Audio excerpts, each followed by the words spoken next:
And welcome back here to the New Mexico High School Coach Association All-Star Game at the Bulldog Bowl in Artesia, New Mexico. Scott Galletti, Josh Grenier set to bring you all the action here. And right now, one of the coaches of the large school game, Brandon Back, the head coach of La Cueva High School, the 6A runner-up this season. And Coach, first off, congratulations on your run to making the championship game and creating history, both offenses scoring a ton of points in that 6A title at Wilson Stadium in Albuquerque. Yeah, I'm sure if you're an offensive guy and you love watching offense, that was definitely the game to be at. As a defensive guy, not so much. No, a defensive guy, not so much. And it's kind of funny. You were in a couple of games like that broke history. Yeah, it's been an interesting year. You know, we've got a lot of great kids and a lot of good talent on the offensive side of the ball and defensive side of the ball, but the offense was really special this year, and they were kind of who hung our hat on to get to that state championship game, and just came up a little bit short. But we're blessed to be in this community and blessed to have that chance. So now you get the opportunity, Coach, to be a part of this All-Star game. And, you know, I know you've been a part of the All-Star games in the past, but what is it like to do red and green, where you might be coaching with and against your own players?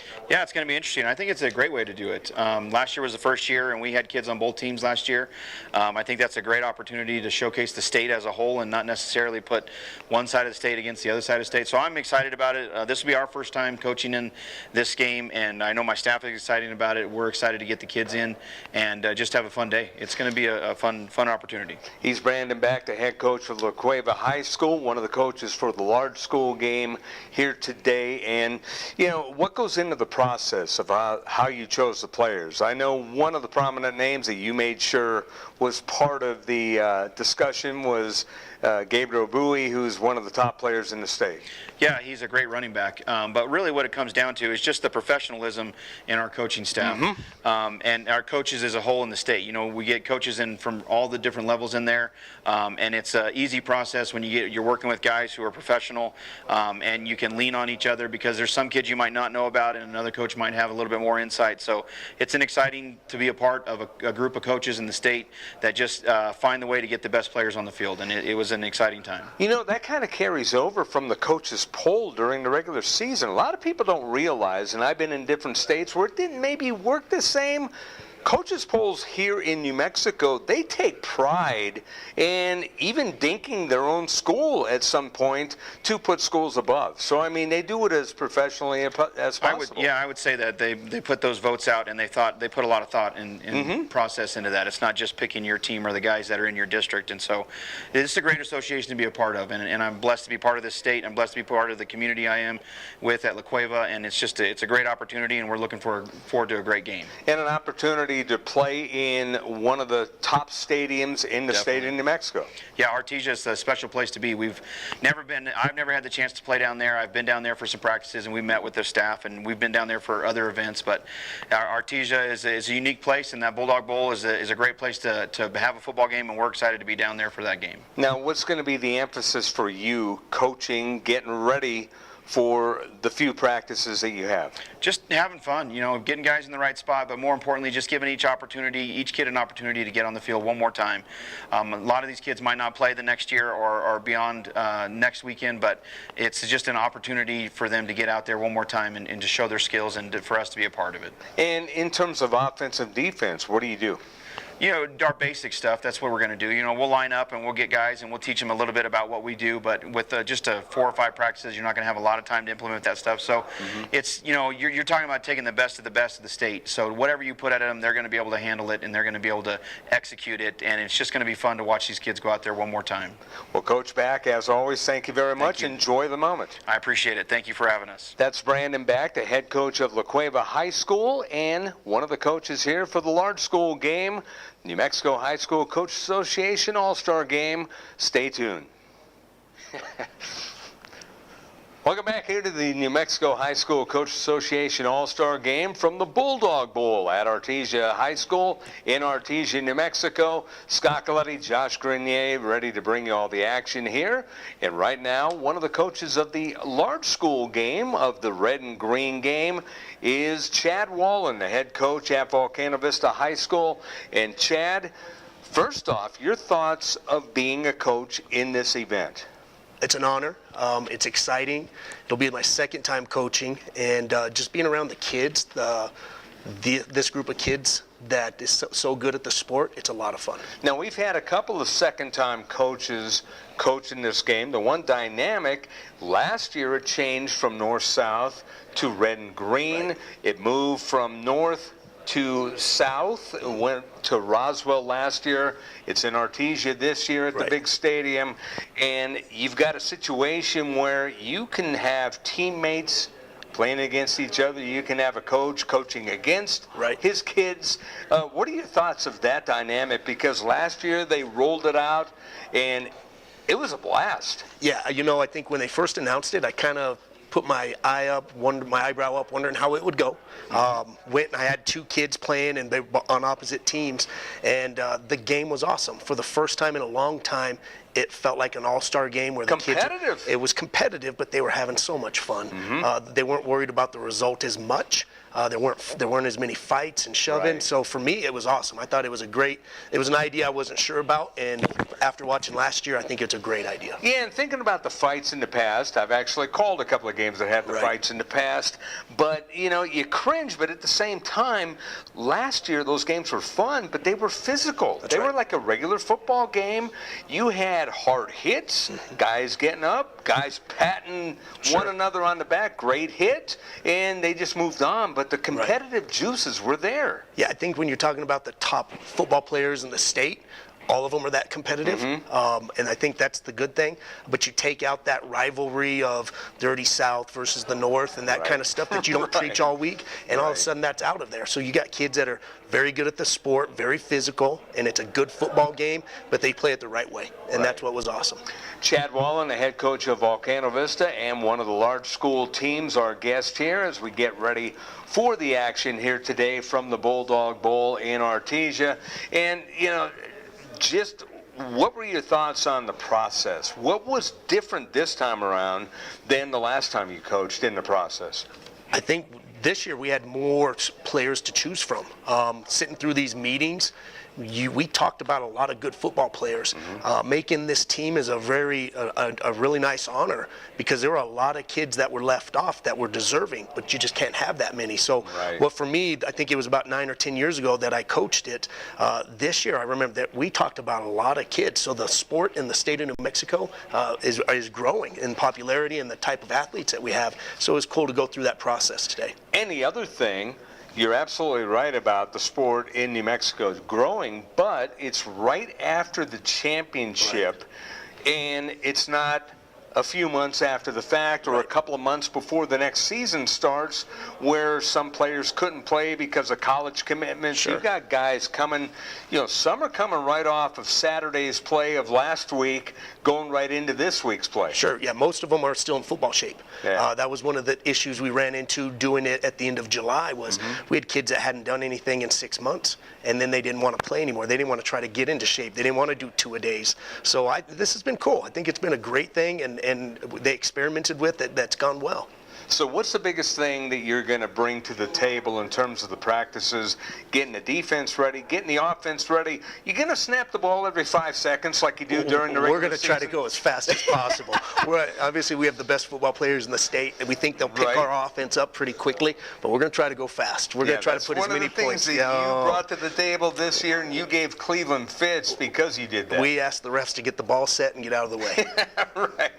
Well, Chad, thank you very much. And enjoy the moment. I appreciate it. Thanks for having me. That's Chad Wallen, the head coach of Volcano Vista High School and one of the large school teams here today in the Red and Green New Mexico High School Coach Association All-Star Game.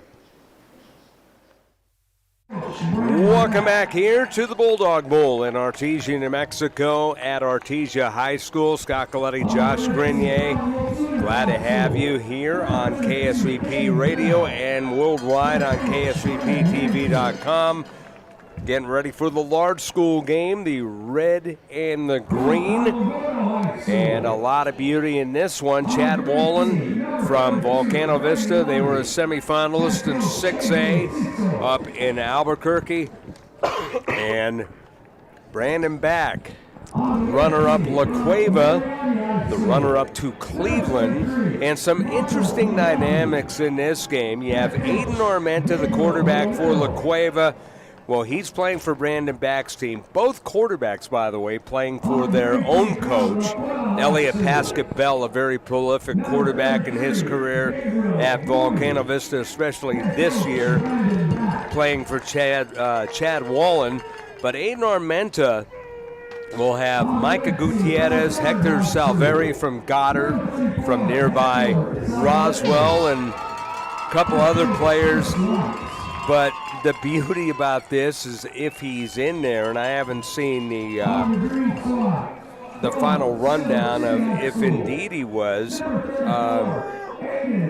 is Nick Trujillo in this game. The standout wide receiver for Cleveland, right? Yeah, because I'm trying to see if his name's on the list here, because I don't have a number for him.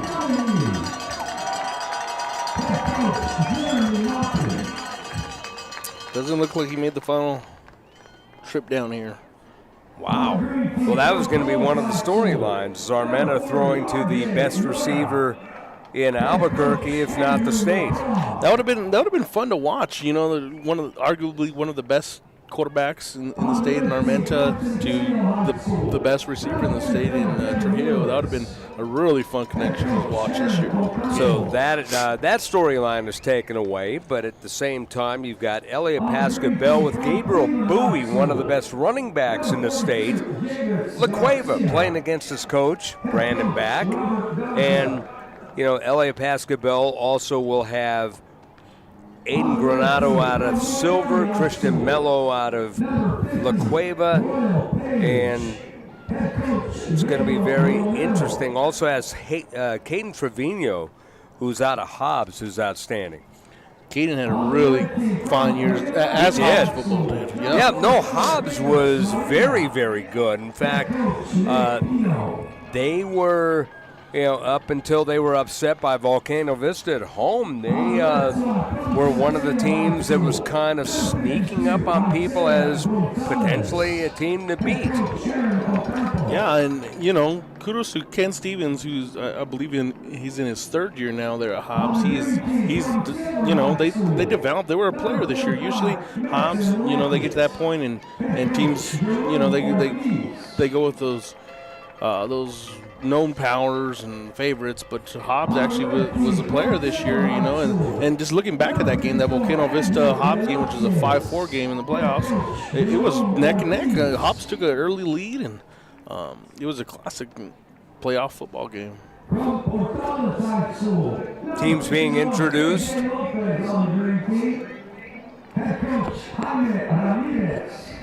Kind of right off the bat, Scott, it looks like a lot of the Cleveland guys opted not to show today. I was looking for Wysong, who's one of the top players in the state. It doesn't look like he's on the green roster as well today. Wonder if it's basketball related. Basketball related. I know a lot of them were banged up with some injuries after the season, and it opens up things for other players, though. It does. No, there's a lot of players who give them an opening, they'll take it, because there's a lot of talent on both of these rosters. Yeah, just looking at both rosters are loaded. Loaded. I mean, you start just going down the line. Isaiah Beta, Nathan Hall, and Kenyon Singleton, Ricky Henderson. A lot of these guys already have college offers. It's going to be it's a bummer that we're not going to see some of those guys, but, I mean, we have loads of talent. I mean, I'm excited to see some of these guys go at it. And if it's any testament from the first game, the small school game, we seen guys that filled roles when they were traditionally on the roster to be in that position, like Ace Gonzalez ended up playing quarterback, Badillo ended up playing quarterback. Who knows? We might see that today, especially without Wysong. I mean, I know Paul Searmans came in here as he was an at-large pick, but he might end up being quarterback for the green team in lieu of some of these guys that are not here today. No, you're right about that, and that gives him an opportunity to shine in his New Mexico finale. And, from your former school, Elijah Romero out of Berlin, he's one of the players for the Red All-Stars. Yeah, Elijah Romero, he was came in as an at-large pick as well in this game, and he was one of bright spots for Coach McCraw 2 years ago when the Berlin Eagles won a playoff game, and they ended up that season 7-3. Elijah Romero's been a key part of that. So we're still going over the lineups here as we get ready for what should be I think it's going to be a high-power game, Josh. Yeah, and just looking now that we're kind of looking at the rosters too, talking about guys filling roles without Wysong playing on the red team as quarterback.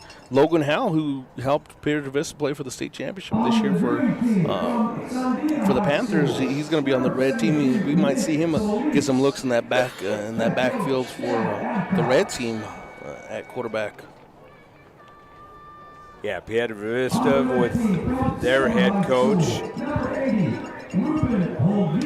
He was roaming around the hotel today, so.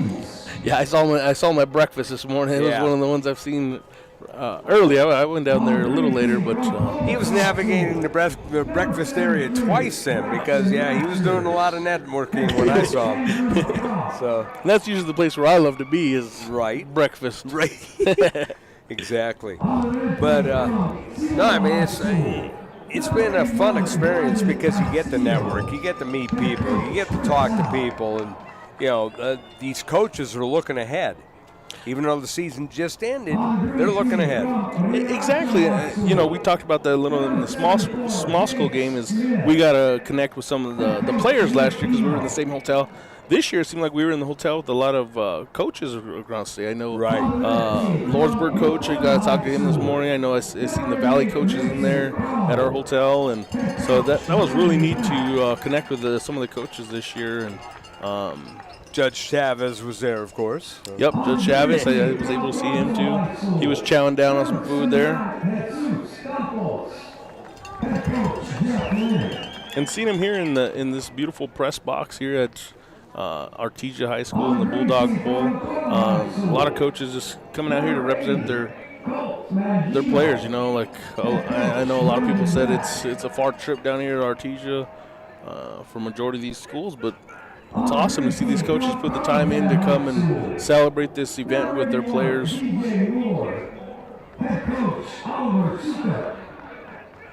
So what do you see as some of the keys of this game? For some of the keys in this game, it's just going to be game management. We kind of talked about a little bit about how fast-paced this game is going to go. I really see it's going to be on the line, on the ball. There's not going to be as much stoppage as we saw in the first game. I think it's going to be a lot of execution right off the get-go.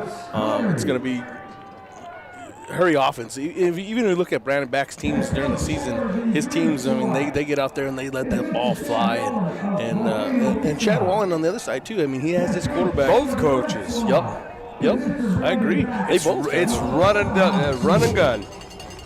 And then you throw in as they say, basketball on turf. Exactly, basketball on turf. Just keep running and gunning, going back and forth. And in this case, too, these coaches, now they have athletes at every position. At the high school, they make things go with 4 or 5 really good athletes. You have a roster of 30 players that all can play really tough ball.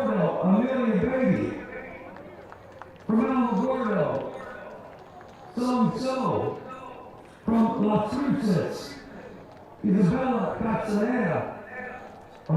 So it should be a fun one here to watch, the large school Red Green All-Star game. You had to get that yearly selfie, me and Scott. It's funny that you did that because I was just wondering, when are we going to be able to do that? Because I was going to do it on my phone too, and I can always count on you to do that kind of stuff. So thank you, Josh. We'll get that posted on your and my Twitter pages. Oh yeah, we're here. All these families are taking posters down there. This is our All-Star game too, and we got to get our photo in. Well, I'm looking at your previous post on Twitter. That's what jarred the memory. Hey, we got to get a photo.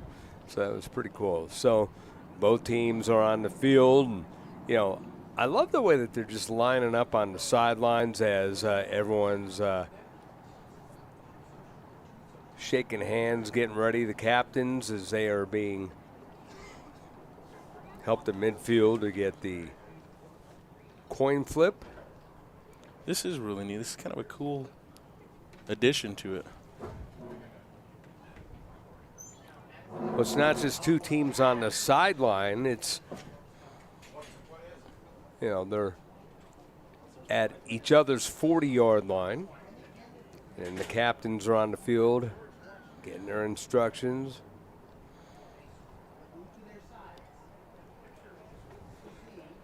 Christopher Montoya out of Rio Rancho is one of the guys out there, along with Isaiah Gonzalez from Centennial. 50 is Royal Page out of Moriarty, and Ashton Aranda out of Lovington, the Red Captains. L.A. Pascabell, the captain, one of the captains for the Green team. He's number 9. Braxton Masters, one of the other guys. At this time, ladies and gentlemen, will everyone please rise? So now they're going to pause here. Here's our national anthem.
And with the playing of the national anthem, we are set for football here at the Bulldog Bowl in Artesia, New Mexico. It is the Red and Green All-Star Game. It is the Red being coached by Brandon Back, the runner-up at La Cueva High School, and the Green coached by semifinalist Chad Wallen of Volcano Vista.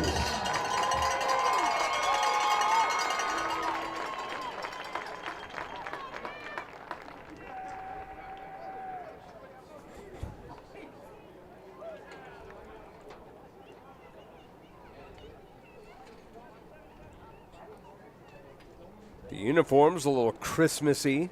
We'll do our best to navigate through these, Josh.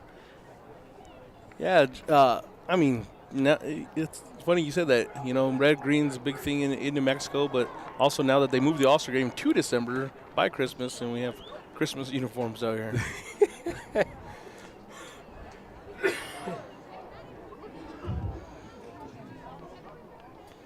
You know, last game we had traditional red and green with white numerals. Not so much in this game. Yeah, and this one, it's going to be hard for us to tell up here in the press box of reading numbers, so it might give us a couple minutes to adjust to reading these numbers. Ball is going to be received. It was received by number 10, Chris Johnson, and he gave the ball to R.J. Nora, who runs all the way down the left sideline. And Nora got to about the 28-yard line. Well, the green team gets who they're coached by, Chad Wallen. What's one of the things that they do during the regular season? The reverse on a kickoff. Yep, I actually saw that when they were playing Rio Rancho. I believe they broke out for one in that contest. Cibola does that as well, but Rio Rancho does it. Volcano Vista does it about as well as anybody.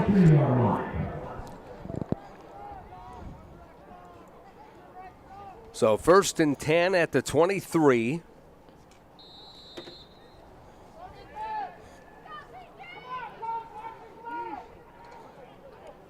Looks like Pascal Bell got the call to start at quarterback.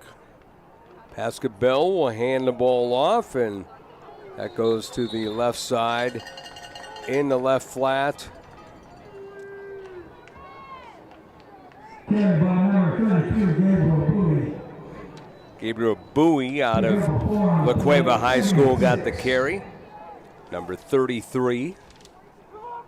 So Bowie gets a gain of 3. Almost a no huddle and a quick snap. The pass is complete just inside the right hash marks at around the 36. Goes up to about the 43.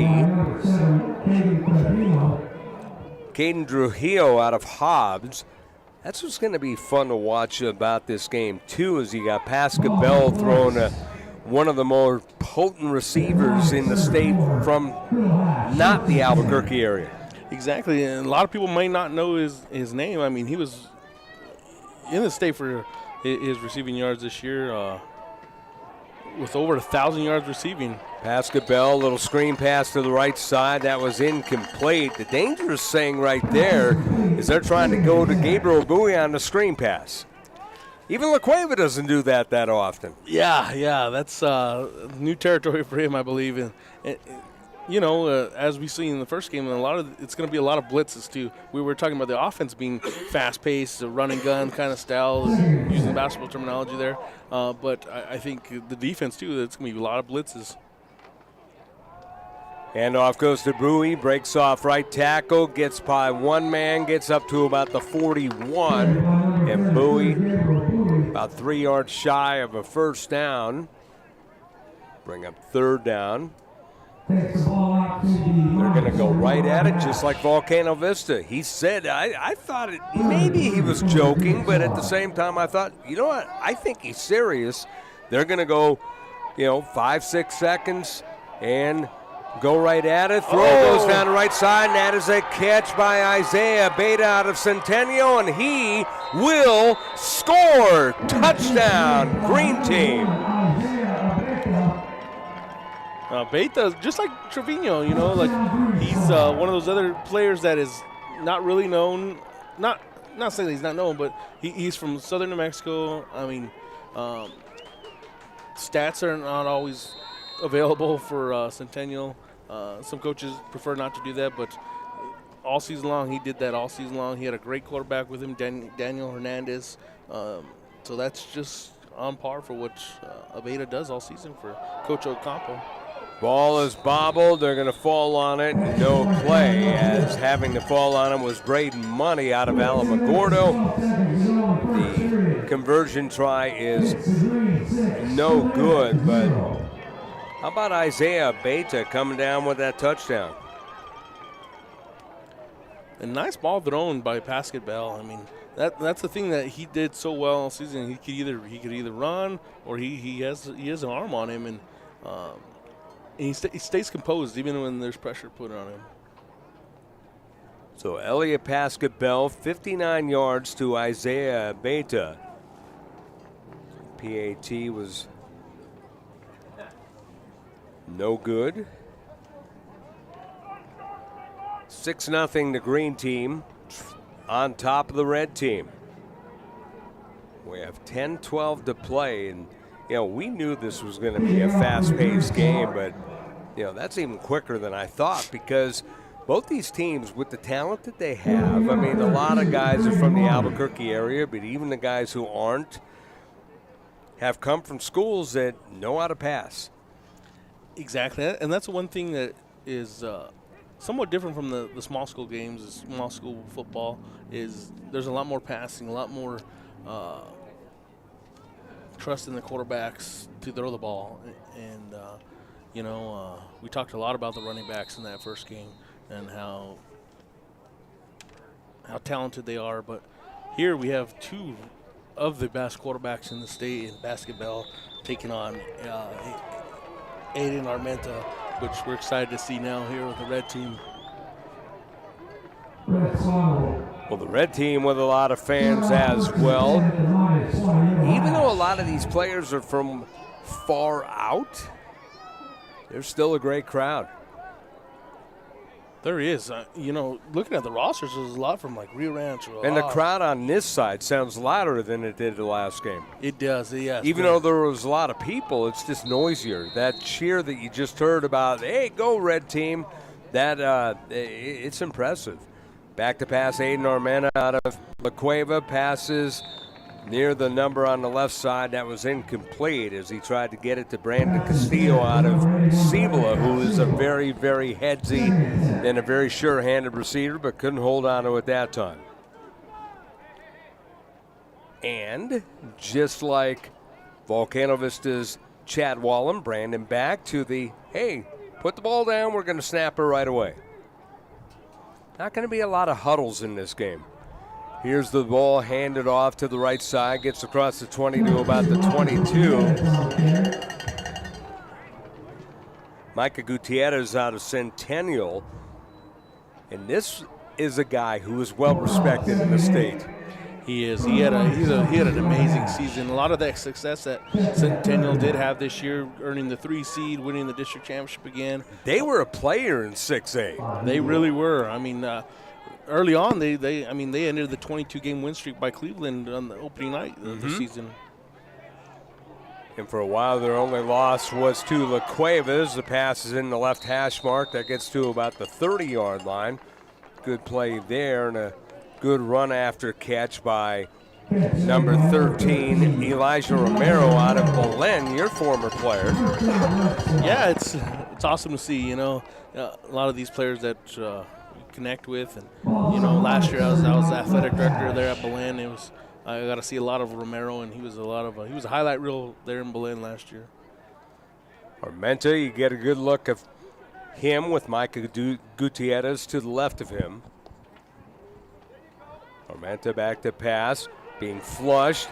He's still rushing. He throws right side and, in essence, throws the ball away, even though it was near somebody. That's one of the things about Armenta.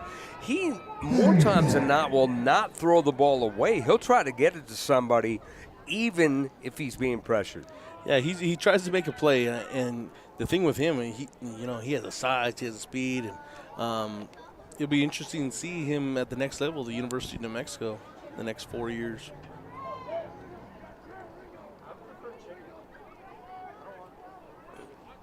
$8:48 to play in the first quarter. No, it is 6-0 in favor of the green. No score yet for the red. Big run up the middle. Micah Gutierrez, just a good burst of speed as he just darted forward, and he gains 8 on that play. It'll be 4th, or make that 3rd and 2. Once again, no huddle, straight to the line, quick snap offense. By the way, La Cueva, Cleveland, of course, and Volcano Vista probably led the state in plays per game on offense. Yeah, hand off to Gutierrez. Good first down run as he gets up the middle of the field, right where the Bulldog logo is. He'll get to the 49-yard line. And just under, we were 4 minutes into this game, and we already have at least 15 to 16 plays called. This thing is moving. It's moving quick, and just as we predicted. And this is like the slowest that they've gotten a playoff. They almost looked like they huddled. All they did was the quarterback, Armenta, got a signal from the sideline, and everyone went to the line. Here's a quick screen pass to the left side, and that is a catch, and that will go out of bounds near about the 42 on the other end. A good catch there by Ian Sanchez out of La Cueva. that connection knows each other pretty well. Yes. Ian Sanchez, he was one of the newcomers that kind of just came out and exploded this past season and had a heck of a season. And we saw right there, he knows how to get open. He's in the slot on the right side. 2 receivers to the right, 1 to the left. Armenta back to pass, being flushed out of the pocket, being chased down. They can't get him. He throws it up for grabs. It's a catch at the 31-yard line.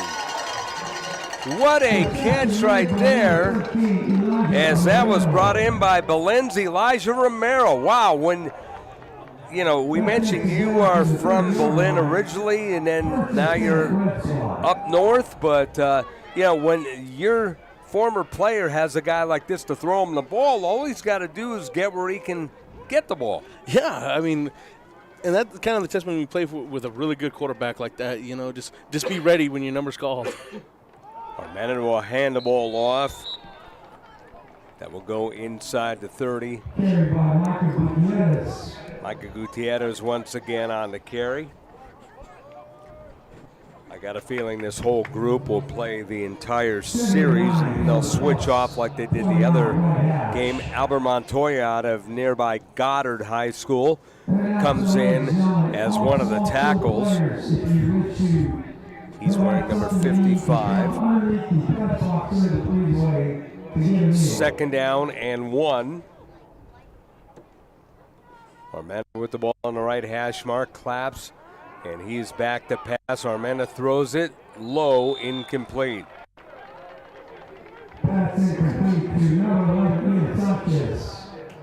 They continue to put pressure on Armenta, and I think that's going to be one of the keys today for that green offense, or green defense, is putting continuous pressure on Armenta, who can just make plays out of nothing. He can make something out of nothing.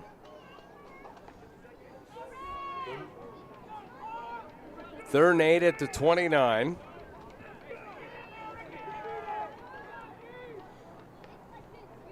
Back to pass is Armenta, looking. He's going to flail it left side to a wide open man. Ian Sanchez out of La Cueva. Touchdown, red team. And it's that old La Cueva Bear connection there. They haven't stopped. They're going to continue hitting each other. Yeah, you take another look at it. He just waited. Watch how open Sanchez is. And he got his man by a stride and caught the ball in the end zone. 6:28 to go in the first quarter. And it's just like we thought it was going to be, an offensive circus. Oh, yeah. Beautiful ball thrown by Armenta. It's a testament to how good of a quarterback he is.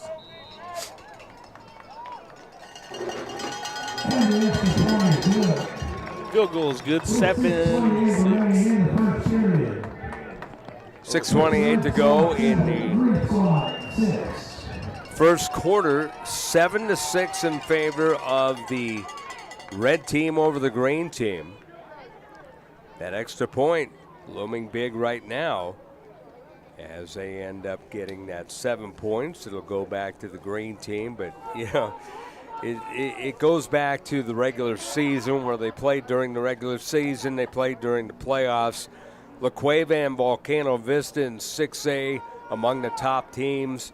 And, you know, this was a team, well, actually, La Cueva didn't play Volcano in the playoffs. It was Cleveland who beat Volcano in the playoffs, but in the semifinals. But these teams know how to just counterpunch each other, or the coaches, I should say. Yeah, they know each other really well. And the players from those teams in this game. And that's the thing with New Mexico high school athletics nowadays, is everybody gets to know each other. I mean, they compete against each other year round now.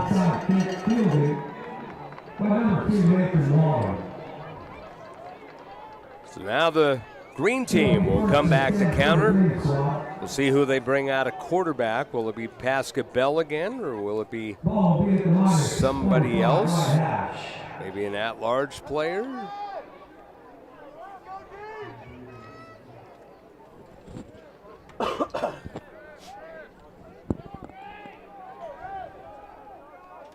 It will be Pascal Bell wearing number 9.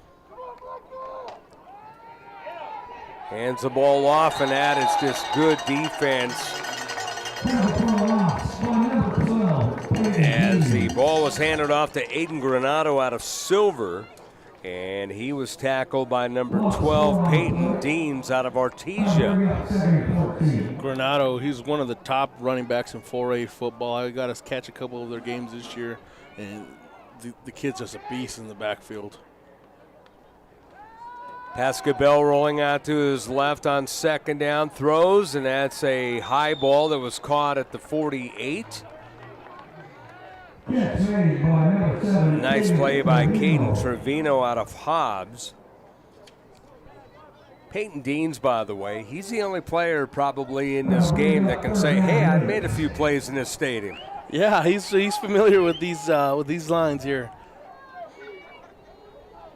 3rd down and 10. That's the cool thing now with, this setup. He can play in the large school game as Pascabell being sacked as they will get him at the 45-yard line. Just brilliant defense, a converging plethora of red shirts.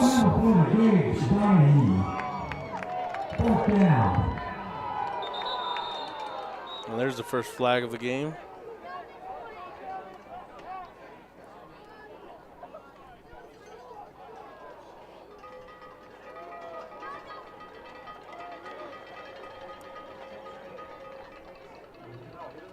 Five-yard penalty. It's going to be 4th and 5 now. 4:58 to go. 7-6 red. And a timeout call. We will take a brief break here as we will take a 30-second break. You're listening to KSVP Radio worldwide on KSVPTV.com. Got some food waiting for you. Get your hungry, boys.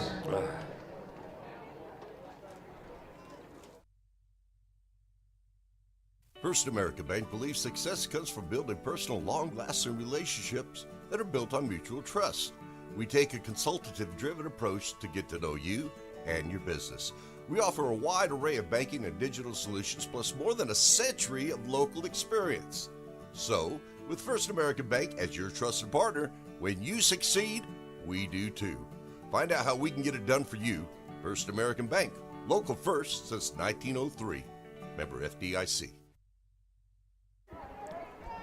And we are back here at the Bulldog Bowl at Artesia High School in Artesia, New Mexico. Pascabell gets his bearings, throws high, and overthrows his man on the right side as he tried to get it to Caden Trevino out of Hobbs. It's a well-thrown ball, but a little overthrown. Yeah, a little overthrown. And I say well-thrown because he's got a gun for an arm. he does, even on the move, it's a strong and powerful throw. And I know he just picked up his first offer the other night from New Mexico Highlands University. He's definitely a next-level quarterback. He's just one of those guys that gets it done. He's not maybe as flashy as Aiden Armenta per se, but he's as effective. Yep. Playmaker, Yeah.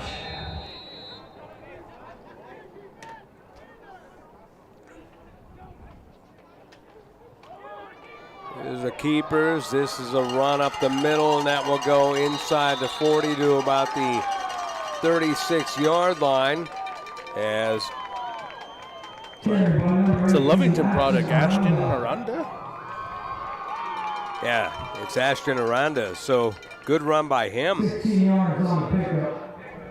Representing 4A football. Had close to 2,000 yards passing. Won a state title 2 years ago in 2021. Big run up the middle. Hector Salveri out of nearby Goddard, out of Roswell. And Salveri, last couple of years, had outstanding seasons. He's one of those hard-hitting, strong as an ox kind of running backs, man. Just powerful running back. Well, got to see them quite a bit last year, and I was very impressed with them. Yeah, I was expecting them to have a big year. That district is just so tough with Artesia, Roswell, Goddard, now Mayfield. And here's the keeper. Aranda breaks to his right, gets to the right sideline at the 25, and on an angle run gets out of bounds at the 21 to get the first down. The red team, even with a change of quarterback, just continues to rumble. Ball placed on the +20 right hash.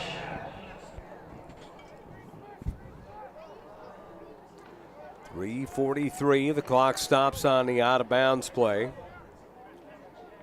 Salveri to the left of Aranda now. Aranda gets the snap, drops straight back, quick throw towards the middle, and that is a up-the-ladder catch at the 5-yard line. And down to about the 2-yard line.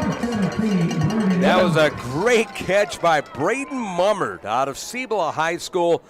I've seen him do that a bunch of times at Cibola, but that was ridiculous, Josh. That was a nice grab, you know, and just to stay with the football the entire time, even after hitting the ground. First and goal at the 3. Ball near the middle of the field. Salveri kind of knifes his way towards the end zone. The offense saying he's in. The referee saying he's not. He's going to be at the 1-yard line. We'll see if they give the ball to him again. They did give it to him. Okay.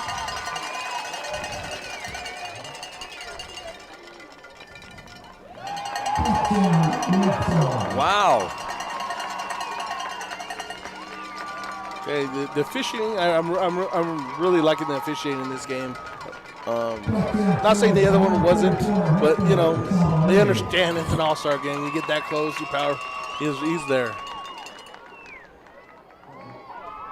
Hector Salveri out of Goddard High School. And the point after is going to be blocked. Caden Bell on the kick. 2:57 to go in the first quarter. Each team with a missed extra point. It's 13-6 in favor of the red over the green. Your thoughts on that drive? Different elements, same result. You know, we talked a lot about Armenta and Pascal coming into this game. You know, arguably number 1 and 2 is in quarterbacks in the state. But Ashton Aranda, I mean, he just had a great drive. He either did on his running on the outside, or he 2 great passes. Man, it's just there's so much talent. I mean, you can't even just everywhere you look. There's tons of talent. Hector Salveri running the football, just Mummert with a beautiful catch. Just there's so much talent on both these rosters. And but kudos to Aranda. I mean, he called a great possession there. Look at the Bulldog pit there, and you were there today. Yeah, I was fortunate to watch Fort Sumner and Los Lunas today. Beautiful basketball facility. Just overall, the facilities are done well here. Maybe we can get the All-Star basketball game played down here next. That would be a nice thing, but having it here, I mean, just to feel and just to talk about this venue and just the history in this city with football, you know, everyone's saying, hey, this is where this needs to be. Yeah, and, you know, I wanted to bring I've heard that from a bunch of people when we were off the air. Yeah, and that's exactly what I was thinking when I went down. So I said, this is where the All-Star game should be every single year. Handoff straight ahead, didn't go for much. And a lot of these players that haven't been able to experience the Bulldog Bowl get to experience it in this game. Paul Searmans, by the way, you called it. He's the quarterback, the backup quarterback, or one of the quarterbacks. There's really not a true backup in this game. Searmans throws on the right side, completion to Caden Trevino, makes the catch at the 50, inside the 50 to about the 46 in the right flat. And Paul Searmans, an outstanding running quarterback, but he came out with a zip on that ball. Yeah, that was a beautiful ball, and he does well when he has the good receivers. You know, the year that they won state 2 years ago, I mean, when they went 13-0, he had outstanding receivers, and Now he's going to display that arm. Yeah, he's rolling out to his left now. He's And going to display his legs. He's inside the 40 along the left sideline and gets out of bounds at the 35. That's what he normally does with Los Lunas, and he's done a combination of both the passing and the running. He kind of froze the red with the pass and then says, hey, this is what I can really do, and he did it. Gain of 10. Yeah, that's what he did a lot of it in his career, you know, like 2 years ago, I want to say it was 1,500 yards passing, 1,500 yards rushing. Right. And there he goes on the straight quarterback draw. He's going to bulldoze his way inside the 30 to the 29, and that's a gain of 6. And, you know, I know you being at Belen, you were very familiar with him. The thing about him, the one knock about him was that he goes to the contact. And the knock is because everyone's afraid of him getting injured as a quarterback. Exactly. He's like a running back playing quarterback. Pass on the right side, and that's a completion. That goes to the 25-yard line as that was caught. Isaiah Beta out of Centennial. The Centennial team has a lot of players on this team. This was one of their more senior-laden teams, and that was very talented. And there's a few others that could have been in this game. No, you're right about that. Here's the handoff, and that will go inside the 20 to about the 16-yard line.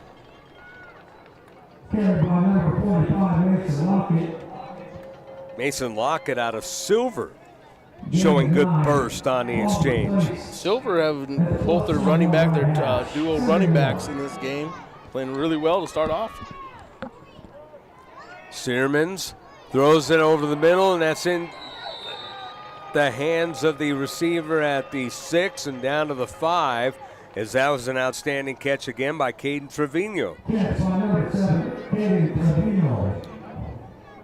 The Trevino, as you look at it again, just once again, good zip on that pass. Just flares it. He's throwing darts. He is. Searmans is displaying his arm really well today.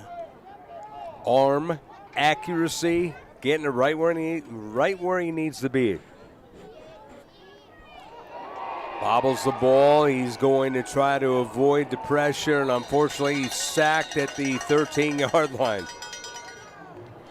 Now what he did right there that was smart, he didn't try to force anything. He just said, oh, I'm going to hold it, I'm done, and we'll live to play another down. It's going to be a 2nd and goal situation at the 12 when we continue. After 1 quarter of play, it's the Red 13, the Green 6.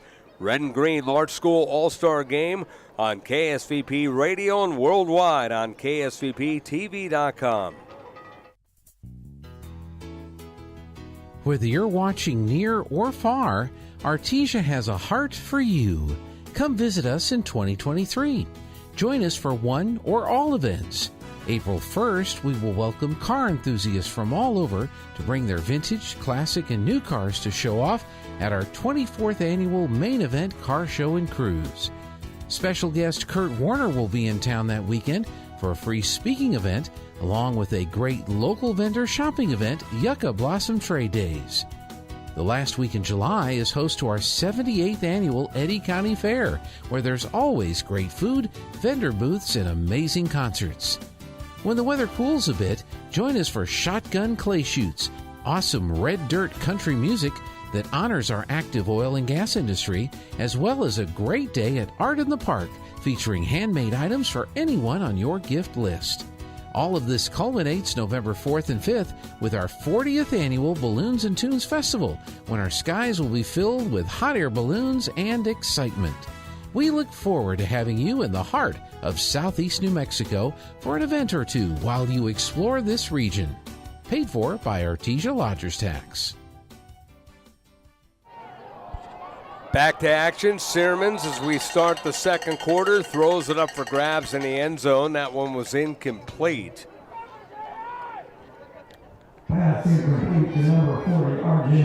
Tried to get it in the hands of R.J. Nora out of Clovis.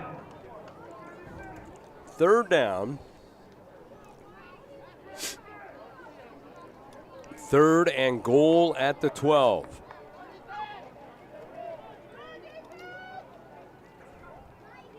Zimmerman's back to pass, throws, and that's out of the backfield to the running back, and he doesn't go anywhere. Number 7, Sebastian Rubio.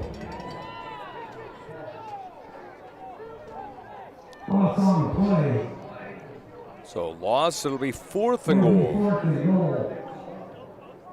From the plus 13 right hash. Looks like they're going to go for the kick here. Into attack, number 32, Brady Money. Brayton Money out of Alamogordo. 30-yard attempt. Kick, high, long enough, and good. And the kick is good. So Brayton Money on the money. Yeah, I was waiting for it. His brother kicking for New Mexico State. Talk about New Mexico State. They're up 59-3 right now against Valparaiso. Looks like the Aggies will be going bowling this year. Yeah, well, they got the waiver. This game doesn't count towards anything because it's not a FBS school, but at the same time, they got the waiver because their game against San Jose State at home was canceled because of an unfortunate death in the San Jose State football program a couple of days or a day before they were supposed to play. So yeah, exactly. It's good. You know, Keel had a great first year here. Now ending the regular season 6-6. And the nice thing about that is we're talking about Chad Wallen over here. His former quarterback, Diego Pavia, is the quarterback for the New Mexico State Aggies. yeah, who obviously won a national championship right down the highway as he was at New Mexico Military Institute a year ago. They won the national championship, and Pavia didn't start the year as the top quarterback, but once he got into the lineup, their offense started rolling, and last week, huge upset over Liberty, and it was a game where you had the biggest underdog just turning it around and thrashing the home team. So it was a thing of beauty for them and kind of put the program back on the map again. Exactly.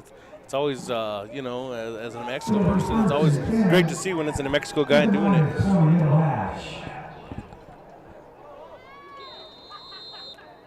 Be curious to see which of these next athletes here in this game tonight will be seen down the line. I know a lot of them will head out to NIMI to play college football, and who knows, eventually the Aggies or Lobos. That's going to be a double sack on the defense.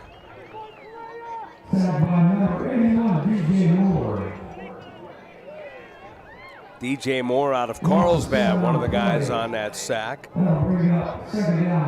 2nd and 17 after the loss of 7. Looks like Logan Howell got the call at quarterback, the Piedra Vista Panthers quarterback for this past season. 3-year starter there.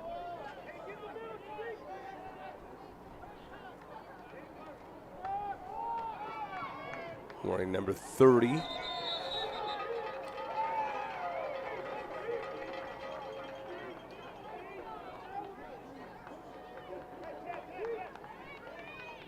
Next play went to the 15-yard line as it was carried. That'll be 3rd down and 15. From the line of 15 right hash.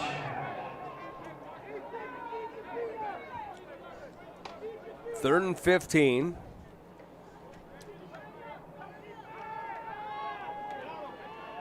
Pass over the middle, a nice catch is made, middle of the field by Ian Sanchez out of La Cueva, and Sanchez gets up to the 28. It's going to be short of a first down. It's going to bring up 4th and 2. Do they dare go for this? It is the All-Star game. It is the All-Star game, I guess. Tomorrow doesn't matter. Oh, they got him off. They got him offside. And they get the first. How about that? Yeah, they got number 99, Chase Gibbs, to jump out of Kirtland Central. It's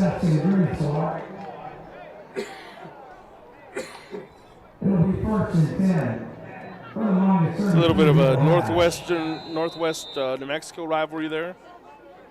Hal, quarterback from Pier de Vista, and Gibbs from Kirtland Central up in that northwest corner. Pass along the left sideline, and that is a catch, and that will get up to about the 40. Once again, Ian Sanchez.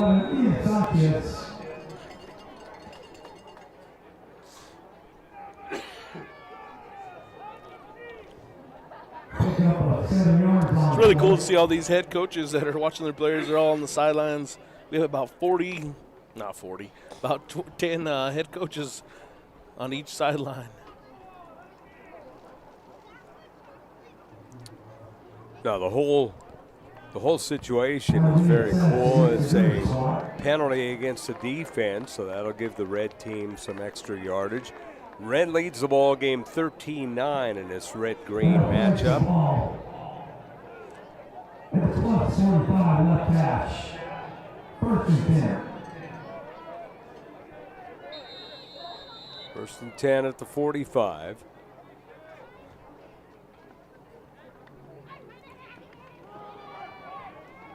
Handoff goes to Micah Gutierrez out of Centennial, and he runs it on a left angle run outside the hash marks to the left flat at around the 43.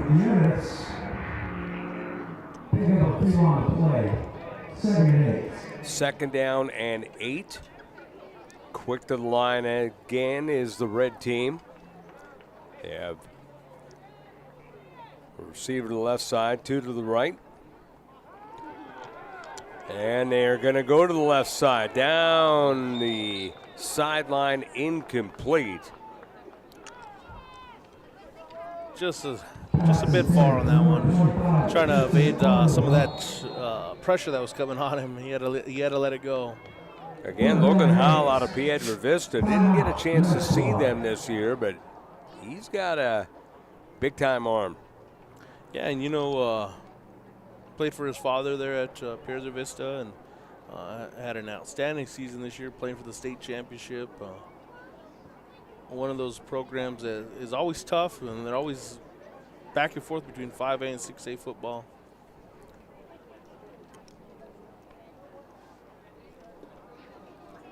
Well, a few years ago, they really had it rough as they were in 6A and they were in District 1 with the likes of Volcano Vista and Cleveland and Rio Rancho and Cibola. Anybody in that district, I mean, that is a tough gauntlet every night.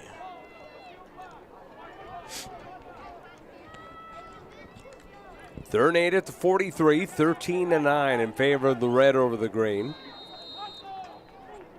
The green was trying to counter with a touchdown, ended up settling for a field goal to make it a 13-9 ball game. Howell straight back, being rushed, and he is being sacked. They called him into grasp, and that was Marcus Perea. It's kind of funny, the guys that make the sacks, instead of kind of sticking around, they just run off to the side and you don't see them, so it's hard to identify them. Yeah, they're off the See, look, all of a sudden they'll just get right out of the picture very, very quickly, but no, that was a good job of getting to the quarterback. So now you got 4th down and 13. We'll see what Howell does here. Got a man in motion from right to left. That was Chris Jensen out of West Mesa. And Howell back to pass. Howell being rushed. Howell being sacked again. Big time sack. As that was big number 2. Nathan Wallen. Yeah, Nathan Wallen, the son of Chad Wallen, who had an outstanding season. I mean, he really blossomed. He did everything. He was all over the field. Yeah, he was one of the better defenders that I was able to see all season long. Just guided that defense. Until I saw them in person at the end of the year, he was kind of unsung. And then I saw him in person. It's like, oh my gosh. I knew he was good. I had no idea how good. I guess when you're in the household with your father the head coach, you better be good at football. Better be good, yeah. Pascal Bell throws. That's a big time catch as that is caught. caught by Caden Trevino. Trevino out of Hobbs. Trevino's racking up the yards early. Ball down to the plus 47 left hash. First and 10. Well, he's racking up the yards, and Pascal Bell just throws another outstanding ball. Under 7 minutes to go. Handoff. How about this? Now Paul Simmons playing running back. Hey, I said he was a running back quarterback. Well, he's playing both in this game. Let's see what trickery could come of this. Yeah, I think that run just kind of set up something. Man goes in motion from right to left. Simmons the carry again, tries to get off left tackle, and the defense gets to him in a hurry. That was number 44, Devin Woods out of Centennial. The Centennial players under very good coach, Aaron Ocampo, doing a fine job. Aaron Ocampo, he just continues to build programs wherever he goes. He had plenty of success at Manzano, and now he's been established in Centennial as one of the powers in football. Basketball with time running out. He's going to try to run. He gets in the left flat inside the 25 to about the 22. It'll be 4th and 4 as it was Gage Donahue on the defense. The Artesia boy there getting a tackle in his own home field. Chris Johnson out of West Mason, one of the receivers to the right. Basketball back to pass. Throws over the middle. A catch and a huge hit. Johnson, who I just mentioned, the little guy, makes a catch and ends up getting the first down. But what a hit right there by Dax Vigil out of Piedra Vista. Oh, my goodness. Oh. That one isn't even deserved. Deserves a. And unfortunately for the green team, this play's coming back. Flag was at the 30-yard line. All that for naught. My goodness. Takes back to the plus 40 left hash. You talk about an A for effort, though. Chris Johnson, who's used to taking passes at West Mason. That was a team that had one of the craziest games of the year against La Cueva earlier in the year. Yeah, that was a track meet, and you're thinking, well, I don't think that West Mason is going to score 20 points against that team. That was one of the highest scoring games of the year. Yep. Yeah, let alone being a basketball score. And that's surprising today, too, not to see Elijah Brody out here. Not too sure if he just didn't make it or I know he's a basketball player, too, but he had an outstanding season for West Mesa. That first-year coach, Landry Brody, had with West Mesa, guiding them to a 5-5 record. But, yeah, that was an exciting game. I remember that going late into the evening, too. Yeah, it was a back-and-forth game, and you're wondering, what are we hearing about here? Because it was just a game that nobody expected the outcome. And it was a game that everyone was expecting to be a blowout. And if I'm not mistaken, it started off that way, and then West Mesa made a comeback, and they were exchanging points, and it's just, yeah.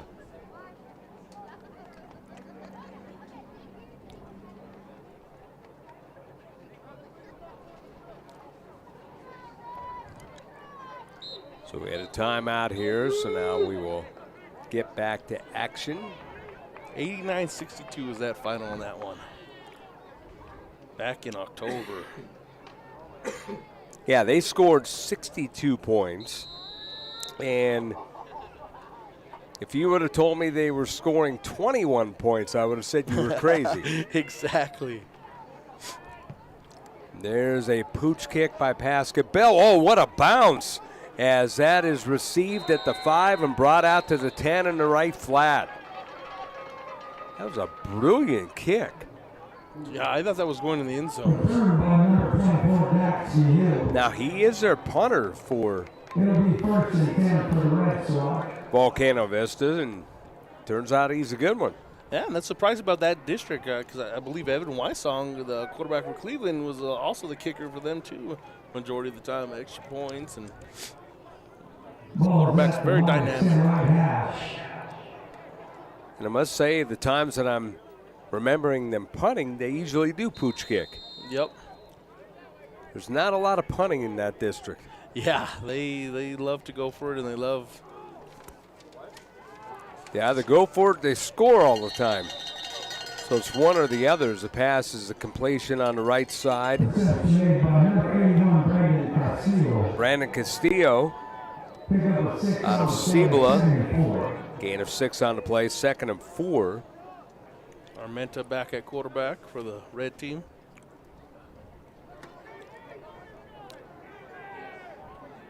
Two receivers to the left, one to the right. Ball on the right hash mark. Ball at the 16. And the handoff goes to the left side and an angle run as that will be Hector Salveri out of Goddard again. Salveri. Good looking run, gets to the 20, but a flag on the play. Going to move that back more than likely.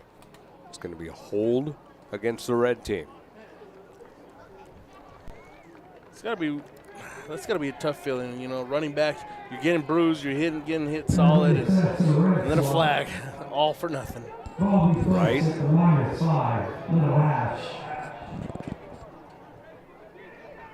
5:12 to play here in the second quarter.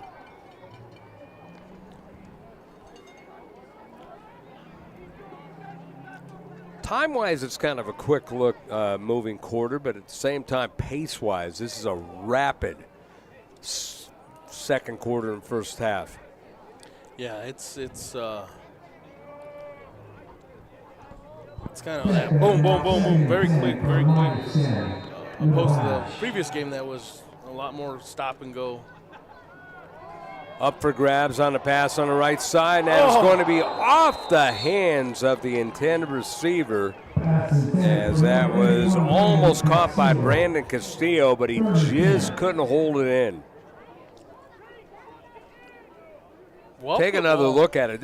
This is a well-thrown ball indeed. Look at that. He just floats it up and right into the hands, and, you know, Castillo's saying, want that one back. Yeah, I think he wants that one back. That's one of the ones you go back to the huddle and you tell your quarterback, my bad. Timeout called, as on this side, the red team, 55 coaches go out to talk to their team, and 5:04 to play. And we'll take a quick break here, as it is 13-9 in favor of the red over the green on KSVP Radio and worldwide on KSVPTV.com. Hi, this is Social Norman. DWI is socially unacceptable. Nearly all drivers feel it's unacceptable to drink, then drive. Here's a rhyme to help you remember. If you drive when you are drunk, carry a coffin in your trunk. Driving? Not even one drink. Buzz driving is drunk driving. Heed the warnings. You have a lot to lose. You could kill or injure someone or lose your own life. DWI, so dangerous, it's criminal. See a drunk driver? Call 911. Scott Coletti and Josh Grenier, glad to have you along here at the Bulldog Bowl. Clouded up here, but still a beautiful day as Armenta is zone end zone, and Armenta is going to flip it backwards. Did they rule that a pass, or looks like they ruled it incomplete, but man, they got him in the end zone. If it's an incompletion, there should be a flag for intentional grounding. Let's look at this replay. He'll throw it backwards. Well, he actually looked like he was trying to do a forward pass, but it didn't look like a forward pass. And that actually on the replay looked more like a pass than the live action. The live action, I thought he just flipped it backwards. Yeah, I have to agree with you on that one. And they actually called a safety on this. They did, okay. So 13-11.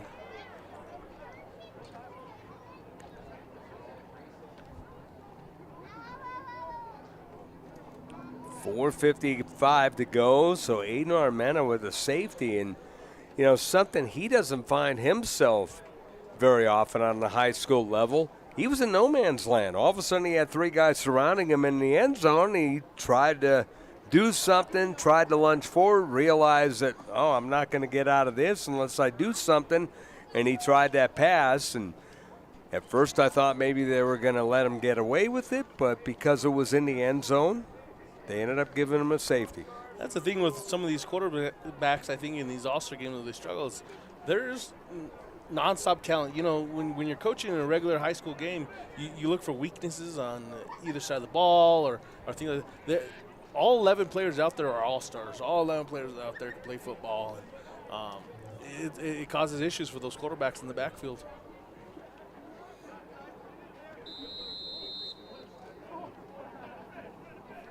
And here comes the kickoff, and it is going to be received. They're going to hand it off to the tough guy, Chris Johnson. He goes down the right sideline to the 50, to the 40, breaks inside to the 30, along the numbers to the 20, inside the 20 to the 15, and Chris Johnson is feeling it.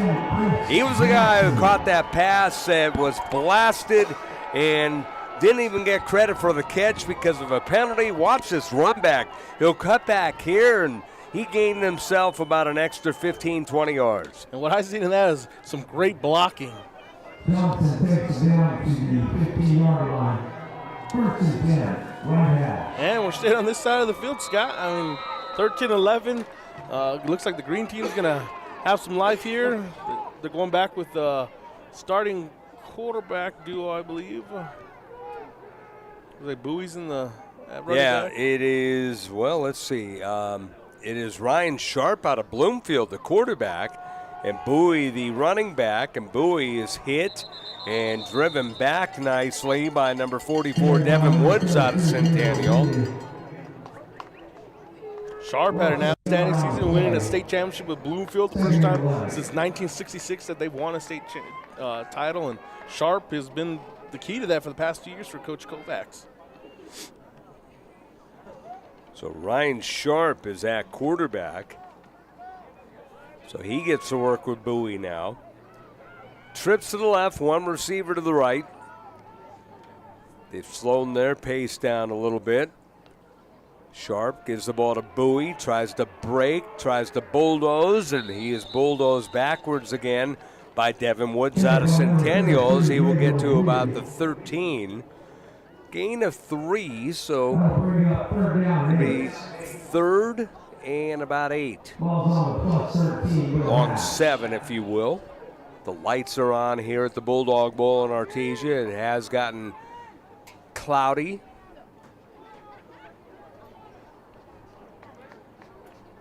Even on a day like this, it looks very, very awesome. It does. That's what I love about this view. You just oversee the entire city, and man, I can just imagine watching Friday night football here.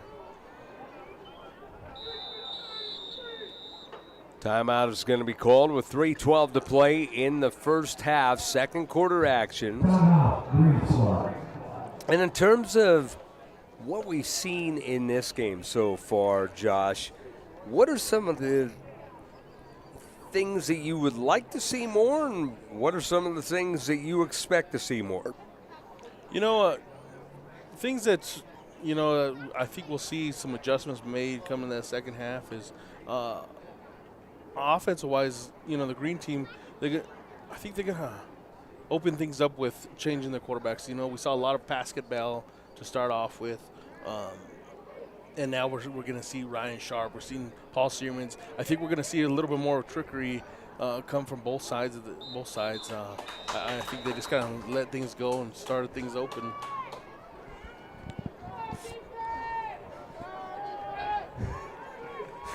Here we go. As we got third down, 3rd and 8 at the 13.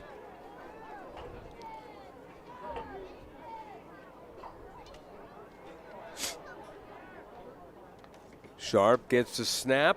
Sharp will float it towards the end zone on a fade route, and that is going to be a touchdown. What a nice ball.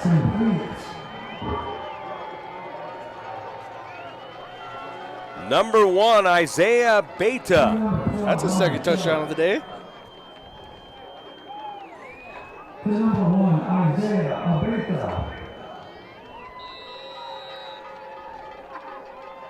So the Centennial product is seeing the end zone twice today from 2 different quarterbacks. Right.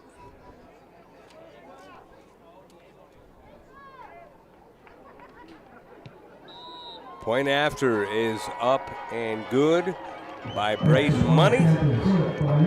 3:06 to play in the first half.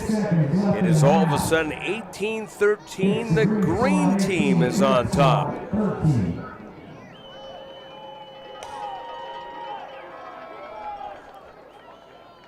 This game has been fun to watch. Yeah, this has been a really fun, good football game to watch. Yeah, it's kind of funny. Both Brandon Back, even though he's trailing now, and Chad Wallum from Volcano Vista, they've got the talent. They know the local talent. They got other talent from outside of the Albuquerque area, and it's like, hey, the possibilities we got with these guys. Yeah, it's got to be a coach's dream, you know, when you have that much talent. You're just like, what are we going to throw next? What play can we run? Sometimes exactly. Sometimes you scheme for some of your talent. You scheme some against the other team. Now you just, hey, what do we want to do? Because you have the opportunity to do it. Now I'm wondering what play is going to be out there that one of them thinks, can we pull this off? Yes. That's the one I'm waiting to see. Yep, same here. Can we pull this off? They're just waiting. You know that assistant coach is like, let's just do it. Let's just do it. Right. Both these guys wanted to put up points, by the way. So, yeah. I mean, obviously they want to win. They want it to be fun for the kids. They want a score fest. And, you know, they want it to be like one of their own games. Yeah.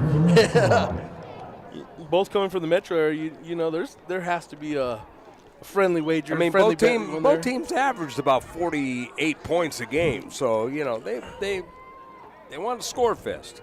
Yeah, and that's what I'm assuming. This second half, it's going to be one of those things where you just open the gates.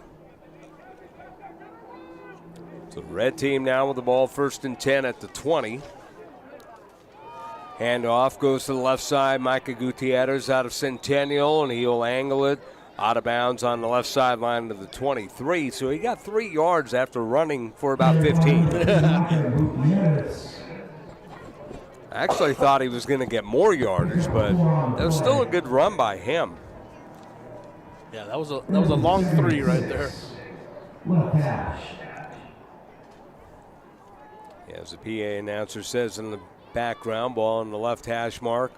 2 receivers to the right, 1 to the far side.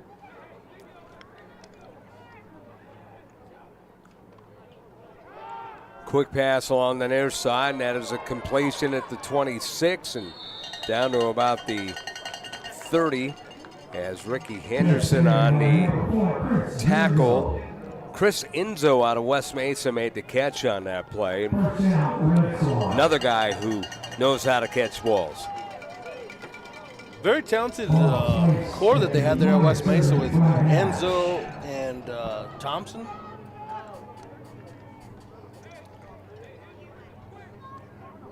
So Enzo now will go to the left side.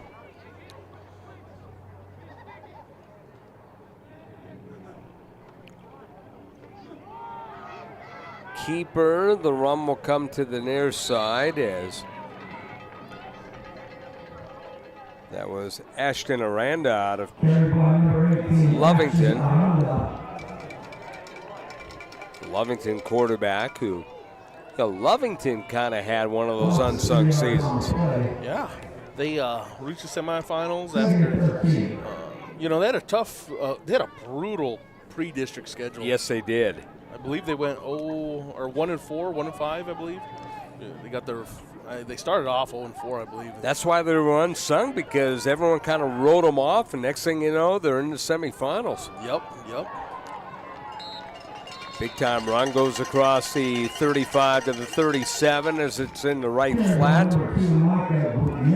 Micah Gutierrez just got that initial burst of speed off the exchange and just kept on going. It'll be third down and 3.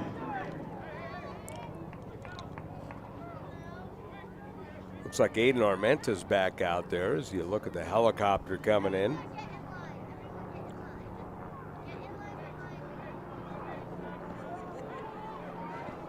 It's kind of like the offense, just flying all over the place. Yep. On both these teams.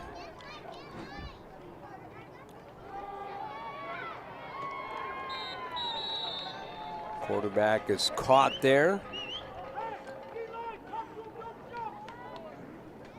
Aranda on the run.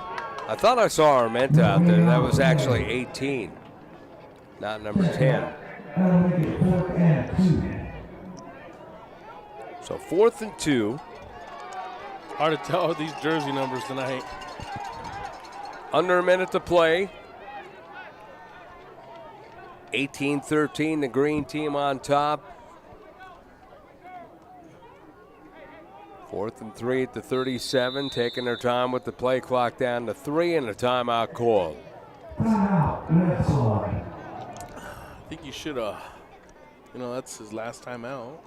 Oh, no, yeah, that is his last time out. I'd have probably saved it. I would have probably went one play and then.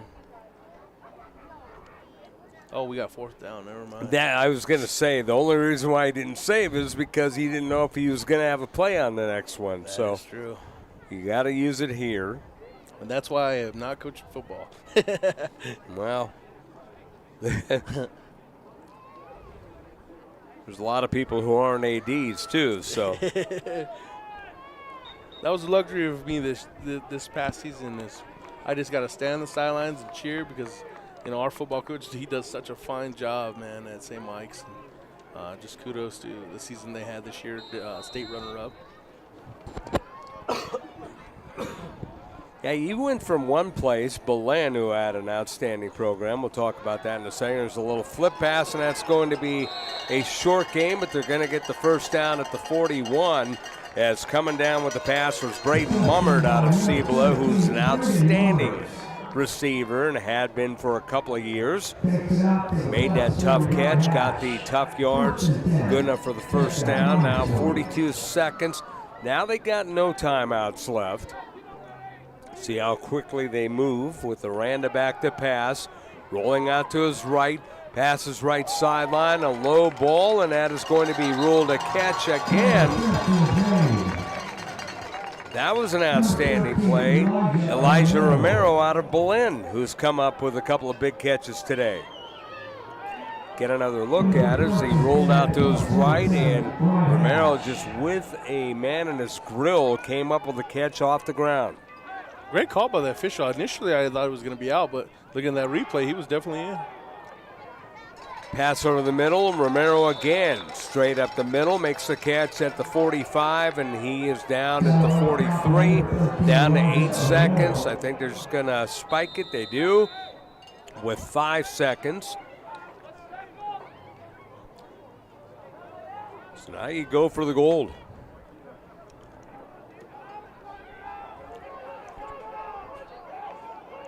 Or as they say, air it out. Air it out. And he has options out there. Let's see which one he picks. So back to pass. Here's the throw downfield, up for grab, and that is almost intercepted, in and out of the hands of Gabriel Villegas. Couldn't hold on to it, and that's the end of a very entertaining first half of play. The green team, after being down for a little bit, leads the ball game at halftime over the red, 18-13. You're listening to the Red and Green All-Star Game here at Artesia's Bulldog Bowl in Artesia, New Mexico on KSVP Radio and watching it worldwide on KSVPTV.com. Welcome back here to the New Mexico High School Coach Association All-Star Game. It's halftime. Scott Coletti, Josh Grenier bringing you all the action here from the Bulldog Bowl in Artesia, New Mexico. And time now for our halftime guest. He is the president of the New Mexico High School Coach Association, Kevin Worth. And Kevin, explain how the presidency works with the New Mexico High School Coach Association. Well, it's a rotation. Once you're on the board of directors, you go through, and every year it rotates through the different regions. We have 5 different regions, and last year I became the incoming president from the Northwest region, and in July I became president, taking over for Gary Bradley from Mayfield now, and I believe our incoming president, I can't remember who it is right now, but it'll just go through the different regions, and we serve a 1-year term, and we serve a 3-year term on the executive board of the board of directors. Well, talk a little bit about the change. Last year, the All-Star Game, instead of being in the summer before high school football, a week after the championship games. Last year it went over well, and it seemed to really pick up steam. Yeah, and Roswell was a great venue, great event, the Wool Bowl. Obviously, going down to Artesia and having it at the Bulldog Bowl, we expect another, great event, as always down there. But it was something that was brought to us by the coaches, and that's what we do. We serve our coaches.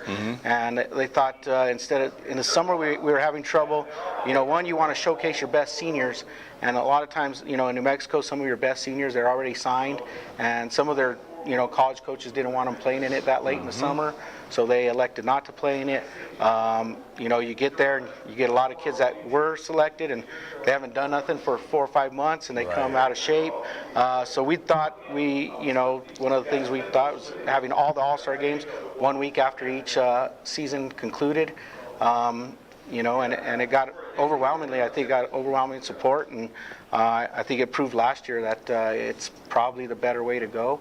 And we're hoping to have another great year this year. So far, soccer and volleyball, cross country, we added another event. So, so far so good.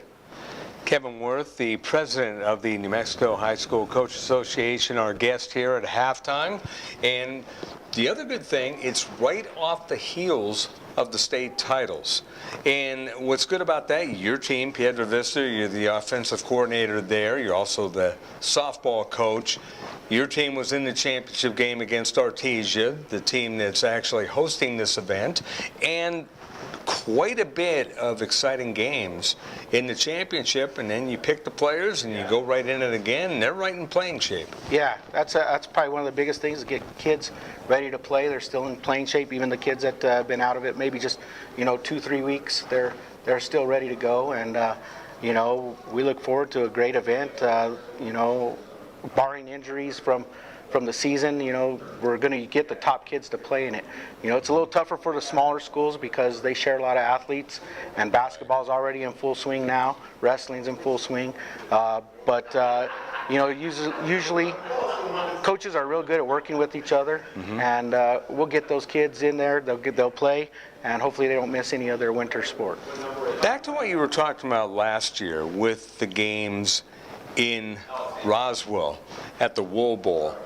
Very physical games. I mean, in the past in the All-Star games, you see some physicality, but again, some of the players weren't necessarily in football shape again. Last year, it was like an actual All-Star game because you had players giving it their all, and they were fun to watch. It was, and I think another thing, with the new format, it's not North and South anymore. It's the red and green game. Yeah, brother playing against brother last year. Yeah, brother against brother. What do you call it? School against school. Coaches coaching against their own players. Right. Because what we do is bring them together. We have the draft basically, the week before, and try to, create the two most equitable teams in each, the small school and the large school. And I think you see that. I mean, we just saw that last week. Buster Mabry, our executive director, does a great job running these events. It's a lot of work. But the volleyball event went off a couple of weeks ago after their season, and I believe the large schools went to 5 games, and they were all close games. And it's because it's so evenly matched, and it's a great event. And the other thing we've cut down on with that is in football especially, we were getting to the point where we're getting a little too many fights on the field, having to break up, bench clearing brawls, and that's a black eye to what an all-star event should be.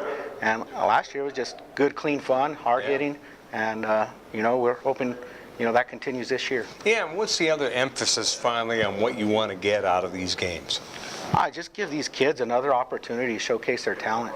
I mean, New Mexico, I think sometimes gets a bad rap as far as we were talking about it earlier. It's not necessarily we don't have the kids, we just don't have the population in some of these larger, states and cities and metropolitan areas.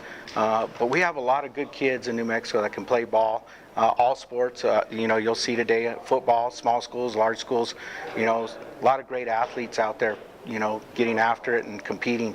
And it's about, this is their day. It's their last, one last time you get to go out there and represent your school, your community, and, should be fun.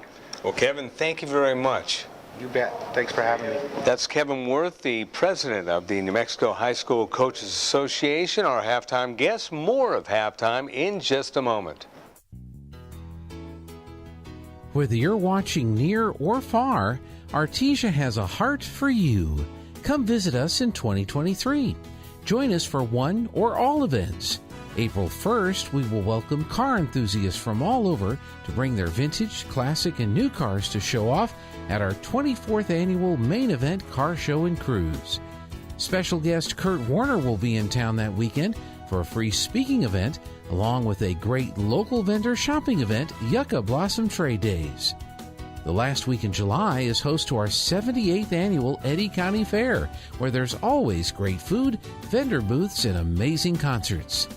When the weather cools a bit, join us for Shotgun Clay Shoots, awesome red dirt country music that honors our active oil and gas industry, as well as a great day at Art in the Park, featuring handmade items for anyone on your gift list. All of this culminates November 4th and 5th with our 40th annual Balloons and Tunes Festival, when our skies will be filled with hot air balloons and excitement. We look forward to having you in the heart of Southeast New Mexico for an event or two while you explore this region. Paid for by Artesia Lodgers Tax. Welcome back to halftime of the New Mexico High School Coaches Association All-Star Game in Artesia, New Mexico at the Bulldog Bowl. Scott Coletti along with Josh Grenier, and hope you're enjoying this game. And right now we have an opportunity to visit with the president of the Metro Coaches Association, Judge Chavez.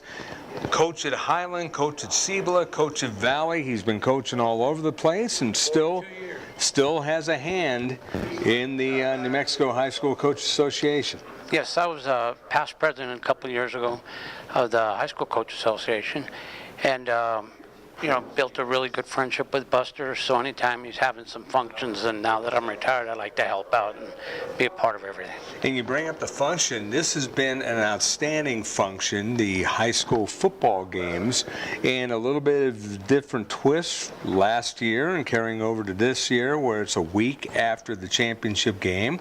In the past, this would be championship week. They moved it up so that they could have the All-Star game a week later after the championship games. And it really was a boost to the game last year because you have players just giving it their all, and they're also in football shape. Well, the great thing is when we had it late July, a lot of kids were off to college. A lot of kids hadn't played in 8 months, didn't want to play. So we'd have teams almost half alternates. Last year we had 2 kids out of 80-something kids that didn't play. So it was great for the attendance as far as kids playing in the game. And like you said, they're in football shape, and it makes for a better game. And I really like the idea with the format of how it's going on. In fact, we had twin brothers from Raton that were on different teams last year. Right. So it was kind of interesting. You know, you may be playing against your teammates. In this case, he was playing against his brothers. So I think the format that we've come up with now has been a good deal for the game. And the beauty of the game, Coach, they were competitive, they were hard-hitting, very physical, and very clean. Yes. You know, they're still in football mode. Some of them just played the week before. They're in a championship game. And, you know, and someone who doesn't make the playoffs, they're only 3-4 weeks out of it. So compared to 8-9 months the way it used to be, it made for a whole better game. The kids were in good shape. They were in football mode. And it was just great for everybody involved. Judge Chavez from the Metro Coaches Association, our guest here at the New Mexico High School Coaches Association All-Star Game at the Bulldog Bowl in Artesia, New Mexico. And, you know, what are some of the things that the Metro Coaches Association and the New Mexico High School Coaches Association are working on? Well, you know, we established this coach association many years ago with just Albuquerque teams. And then, of course, the Rancho schools were built, and then we decided State Farm became a big sponsor. We started to include Bernalillo, Los Lunas, Belen, Moriarty, some of the surrounding schools in the area. And it's really been nice, you know, and the best thing about the whole thing is to recognize kids. And we try to recognize as many kids as we can because, you know, it's tough to be a high school athlete. You got to make grades, you got to stay out of trouble, you got to stay away from drugs, you got to stay away from alcohol, you got to be in class all the time, and you know, all coaches are always, you know, on their kids about doing things right. So I think these kids need to be honored and they need to be recognized, and what a better setting to do it in an all-star game. Now, last year, the All-Star Game was in Roswell. This year, it's in Artesia after many years of having it in the metro area, in the Albuquerque area. It pretty much was here all the time. We had a few years ago, we were going 2 years here, 1 year in Cruces, and that went on for about 7-8 years, but then we went back to having it here. So it's been nice. It's good for the state. You know, I know Roswell really enjoyed it. I'm sure Artesia's going to enjoy it, and you know, one of the plans is to have a bump around the whole state so everybody has an opportunity to host it, and I think that's good for all of New Mexico. It's good for every city that gets to host it, and it's good for the kids to be able to see different parts. I've never played in Bulldog Bowl. I'd never played in that stadium. The first time I got to scout a game there, Kurt Potter was the coach of Carlsbad, and we were scouting them. We were going to play them. He goes, "You ever seen a game here?" I said, "No, I never have." He says, "You're going to love it, Judge. This whole side's going to be all blue, and this whole side's going to be all orange." And it was a great experience. And to see those kids come down and do the dog pile, it's just the best place probably in the country to watch a high school football game. So it'd be nice to host an all-star game there. And finally, what's the biggest thing that the New Mexico High School Coach Association wants to get out of these games? Well, again, we want to recognize kids, you know, and these kids, they're put on a board, and they're nominated by coaches, and then they're voted on by coaches, and you know, I went from room to room watching how the voting's going. These guys take this very serious, and they're very honest and professional about it. They want the best kids to come out of there. They don't want their son or a kid that just plays for them. They get in there, and they're real professional about voting for the best kids. Let's put the best product we can on the field so that those kids get rewarded and the fans get to see the best players in the state of New Mexico. Well, Judge, as always, thank you very much for joining us. Thank you. Just surprised. I thought I'd done my last interview when I retired. Man, I've interviewed many a time. Judge Chavez, our guest here. It's halftime of the New Mexico High School Coach Association All-Star Game. Stay tuned. Whether you're watching near or far, Artesia has a heart for you. Come visit us in 2023. Join us for one or all events. April 1st, we will welcome car enthusiasts from all over to bring their vintage, classic, and new cars to show off at our 24th annual main event car show and cruise.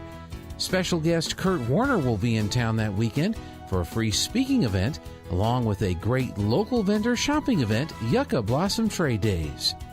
The last week in July is host to our 78th annual Eddy County Fair, where there's always great food, vendor booths, and amazing concerts. When the weather cools a bit, join us for shotgun clay shoots, awesome red dirt country music, that honors our active oil and gas industry, as well as a great day at Art in the Park featuring handmade items for anyone on your gift list. All of this culminates November 4th and 5th with our 40th annual Balloons and Tunes Festival, when our skies will be filled with hot air balloons and excitement. We look forward to having you in the heart of Southeast New Mexico for an event or two while you explore this region. Paid for by Artesia Lodgers Tax. Welcome back here to the Bulldog Bowl here in Artesia, New Mexico. The New Mexico High School Coach Association Red versus Green All-Star Game. Scott Coletti, Athletic Director Josh Grenier, St. Michael's up in Santa Fe, formerly of Belen High School. Gene Dow, our producer, Tanner Dodd, our producer, doing a great job, and the camera guys doing an outstanding job as well. The teams are doing a great job. The large school green team leading 18-13 on a overcast night. The lights haven't totally taken effect yet, but they're starting to. But, you know, it might be a little dark outside, but the just overall feeling of the game has been bright. Yeah, you know, it's it comes and it goes quick for us. I look forward to this weekend, getting to be down here. The past 2 years has been just something that I've really enjoyed, hanging out here and watching football and getting to call this great game. You know, after an entire season of covering just about every team in the state for NMPreps.com, and now getting to see all these players just on one field and not having to rush from field to field to make sure that I catch each one. So it's been a treat. Well done. I mean, Artesia's done a fine job of hosting the All-Star game. This is the perfect place for it. So we are about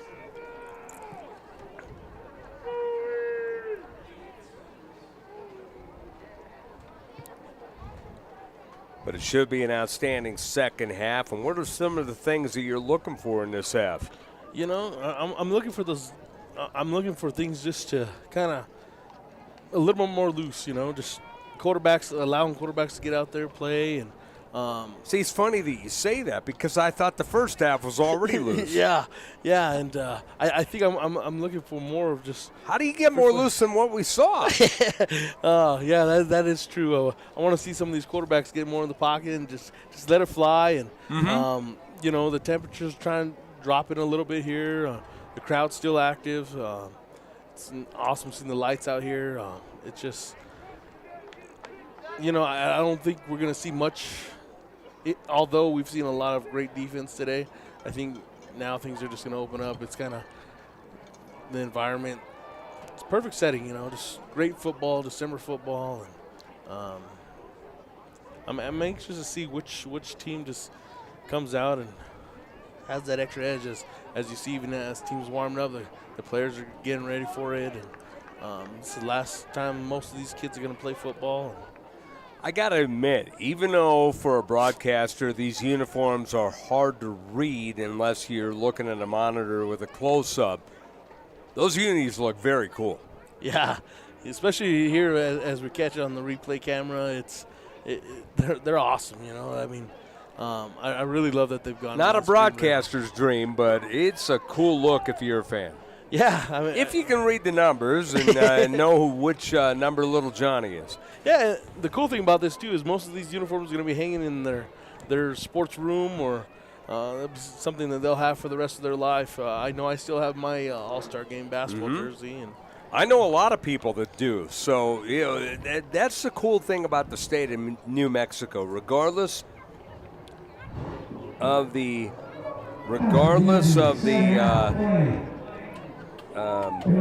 situation, regardless of the sport. It's an outstanding situation where, you know, you have these great all-star games. The kickoff, second half, will go into the end zone. And by the way, my apologies, it's Tanner Todd, not Dodd. I do that every time I do a game with him. But Tanner Todd, one of the producers with Gene Dow, They do a great job at KSVP TV, and I don't know where these birds have come from, but they've been flying around here for about the past hour, and it's pretty cool, but you almost saw one fly right into your camera and right into your living room. So everybody's trying to get some TV time today. I've been to games at Air Force Academy where they have flyovers. Well, we have flyovers here tonight. So just a different type of flyover. Just a little different. Exactly. Red team starting out on offense first.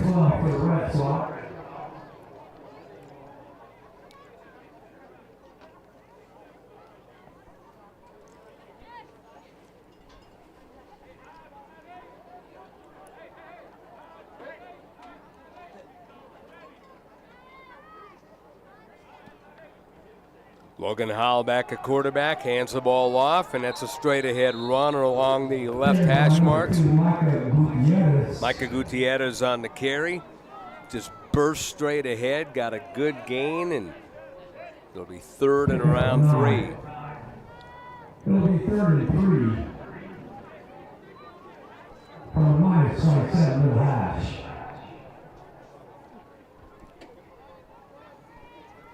Third and 3. Keeper this time by Howell, and Howell's going to get the first down, and Moore gets a big hit, but he gets down to the 39, and that will move the chains for a first down. Impressive run as he was.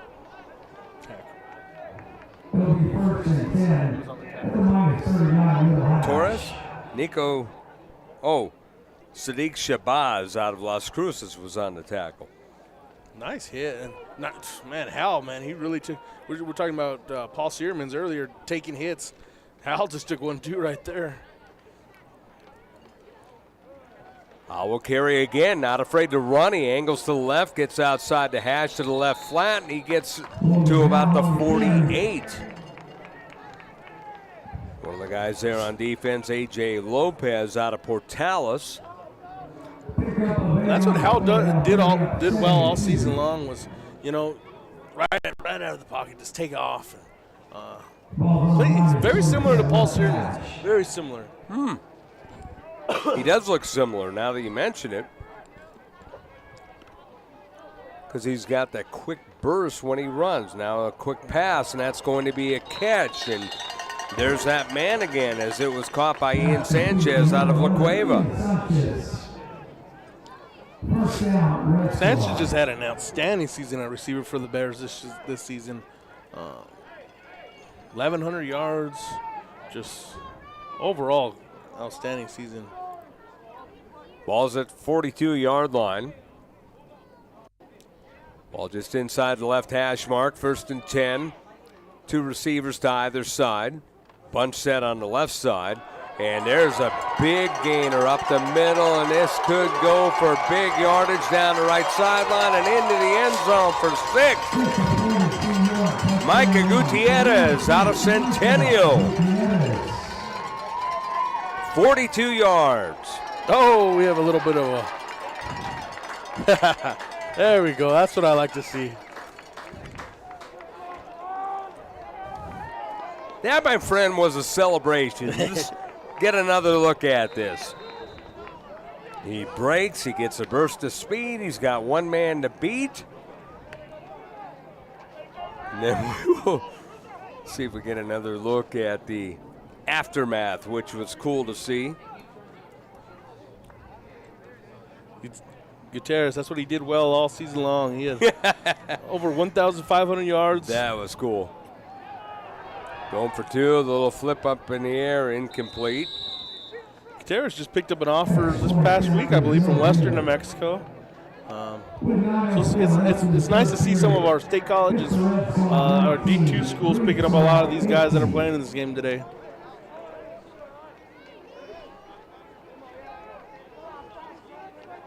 So Micah Gutierrez, and how would you even describe that celebration?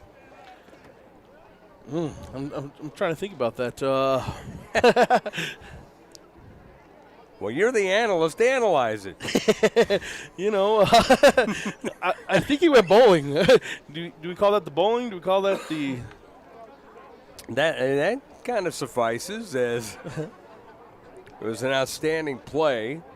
Strike. Maybe that last pin was hanging on and. So 41-yard run as he will go into the end zone, and he will come back, and then we'll see. Oh, yeah. It was a strike. You're right. Okay. You left That's one exactly pin. There what goes. it was. Okay. Boom.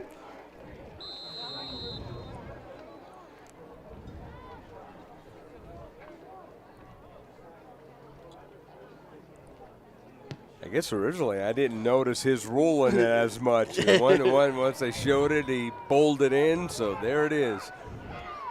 Here comes a good return across the 25 up to the 31 for the green, and they will start now. Trying to think of the bowling movie. Is it Big Lebowski was the big bowler? Yeah, I think so. Maybe we call that the Lebowski.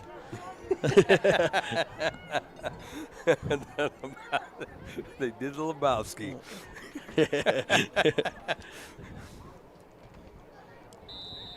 Boy, you redeemed yourself as an analyst very well there. It just took me a second. It's been a long day. Right. Back to pass. Pascal floats it up, incomplete. Almost had his man on the right side. Couldn't quite get it. Led him just a little too far, I believe, on that one. Chris Johnson. Yeah, Johnson was moving. The ball was just a little out there. A little too much juice. 2nd and 10 at the 31. It's 19-18 red team. Pascal back to pass. Rolling out to his right. Pascal gonna run, and Pascal tripped up at the 32, maybe the 33 on the right sideline. They'll give him the 33, so it's still gonna be short. It's gonna be 3rd and about 8. That's what Pascal can do, though. Yep. He can buy himself time. It'll be 3rd and 8.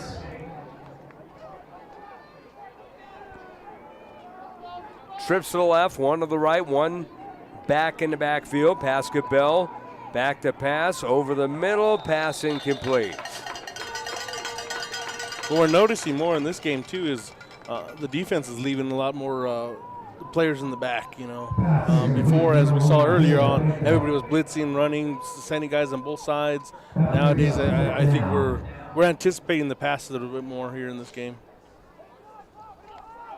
4th and 8. They are going for it at the 33, or are they? No, this is the second time that he's done that out of the pooch kick, and I mentioned he's the punter, and you can see why, because they don't punt often, and when they do, they punt usually looking like they're going for it on 4th, they being Volcano Vista, so he's doing it with this team as well. That's a great tactic to have, because even us up here sitting watching that, it looks like they're going for it, and then he kicks it.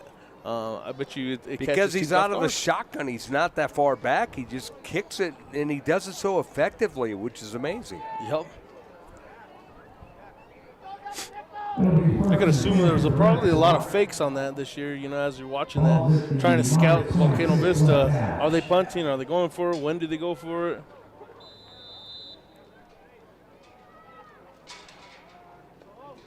Red team with the ball. Armena back at quarterback, flips it on the left side. That's a completion that will get to the 30-yard line. So gain of 4. Ian Sanchez. So the duo hooking up with one another once again. 2nd and 6.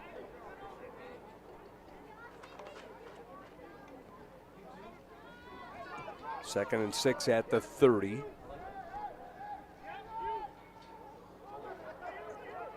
Armena out of La Cueva High School.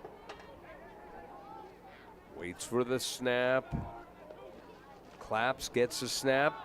Quick pass to the right side, and that is a completion at the 35 and out of bounds to about the 42. Once again, his teammate Ian Sanchez makes a catch, this time on the other side. First down at the 42 for the Red. Ball's on the line at 42, right hash.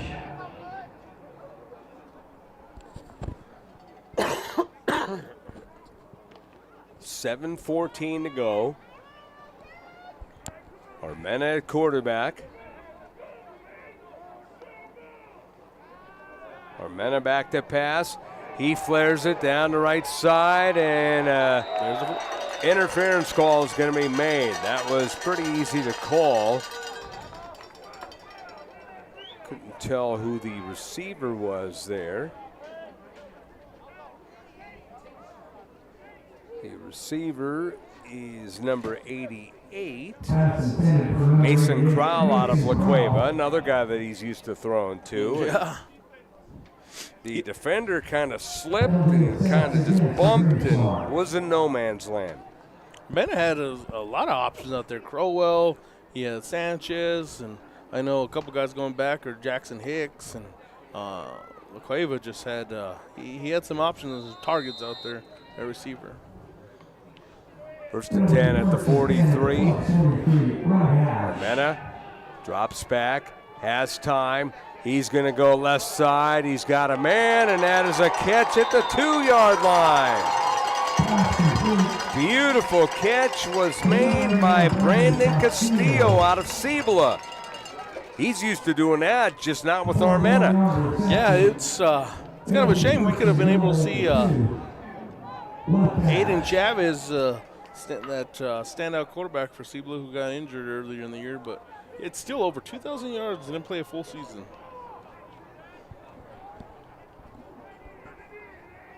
He left, he came back, he got injured. He was a talent. First and goal at the 2. Hand off, and that's not going to get enough, as being hit at the line was Salveri out of Goddard High School in Roswell. No gain on the play. It'll be second and goal.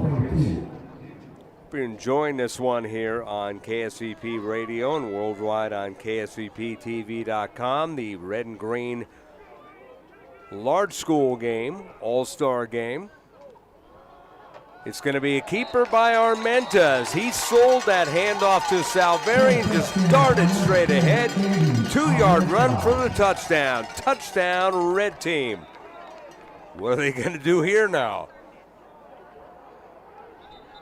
The pile driver? I think that was a failed attempt at the celebration there. Wow. Okay, were these practiced last night in the hotel room?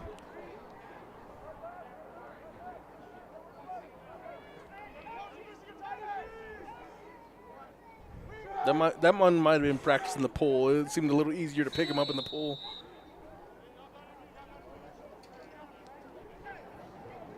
Timeout, red side. Timeout is called.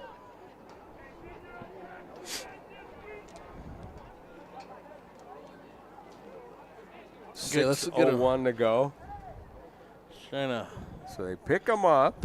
It's like, okay, what are we going to do? What are we going to do? Yeah, we're not going to do it.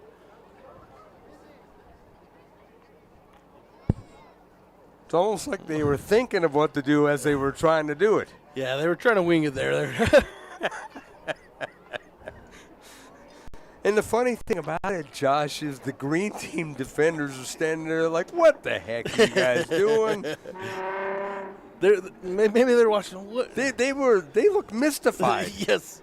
That's the beauty of it. They're just like, you saw in the replay there, they're just like standing there like, really? Yeah, I'm definitely at a loss for that one. That almost deserves you not to be able to kick this extra point. That's funny.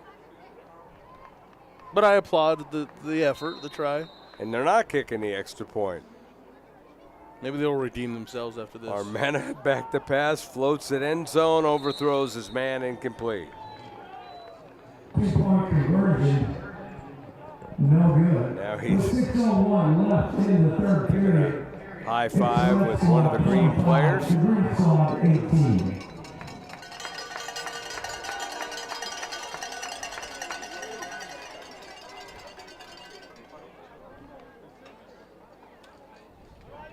Colt Mangino, his teammate, of course, at La Cueva, number 80. The La Cueva connection. That's, That's, he was one of the guys, obviously, standing there. What are you doing from the green team? Yeah. There's a look at the Wall of Fame here. The retired numbers, the beautiful press box, and there we are up here. So, we got a great vantage point. You know, they have a great press box as it is, but Gene said, hey, we're going to have us all together upstairs, and I'm thinking, oh, it's upstairs, but it's really not that high, or at least, you know, in reference to the field, because, you know, we have a great vantage point. Exactly. And we're in the fresh air of the outside. And we got heaters in the back. Well, there's that, too. Pooch kick. And good return down the right sideline, and that will get inside the 50 to the 44. That was Giovanni Cooper out of Albuquerque High. Now, one of the things that Brandon Back was notorious for during the regular season was onside kicks. In fact, much to the surprise of a lot of people, sometimes in situations where, did they really just do an onside kick?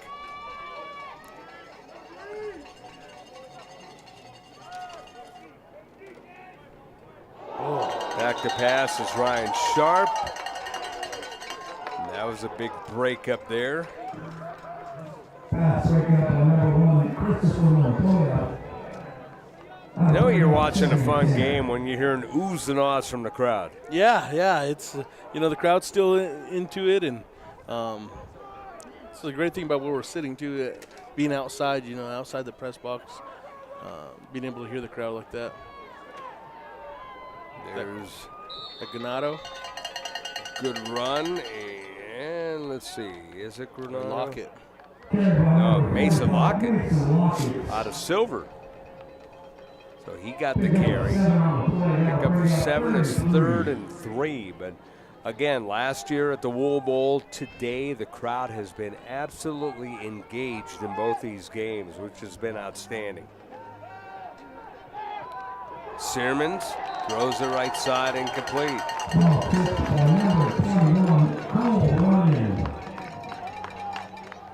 Cole Runyon out of Centennial tipped that ball. 4th down and 3 at the 37 for the green team. We're in the third quarter, 5:13 to play. If you want a quarterback to get you those 3 yards, Searman's the man for that. Searman throws, and that is incomplete. When you said that, Josh, I actually thought he was going to run it. So did I. I saw 4 and 3. I said, okay, Searman's is the perfect man to maybe a little RPO there and get the extra yards, but they opted for the pass.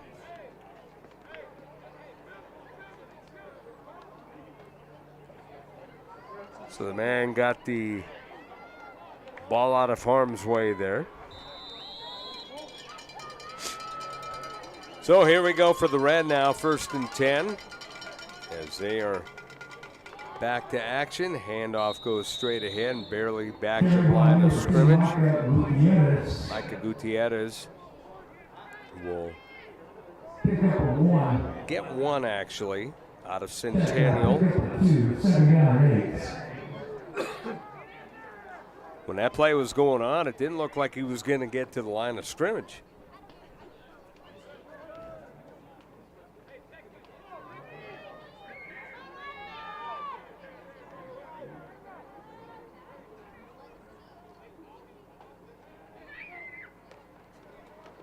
Quarterback Ashton Aranda took the snap, and this goes to the left side, and that will be a good run. Number 18, Ashton Aranda on the carry. Just kept it all the way. Took it up near midfield. He's to having about a great 48. game. He's having a really good game tonight. What happened so fast, it didn't even look like a quarterback draw. Yeah. He got me on it, I can tell you that much.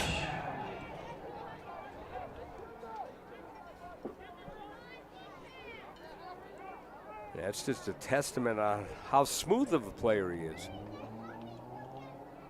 Miranda passes near side, and that's almost picked off. That was a near pick, and wishing he had that play over again was Jablani Cooper. Jablani Cooper out of Albuquerque High. We've called his name a couple of times, and look at that. He just anticipated, dove, and just couldn't make the catch.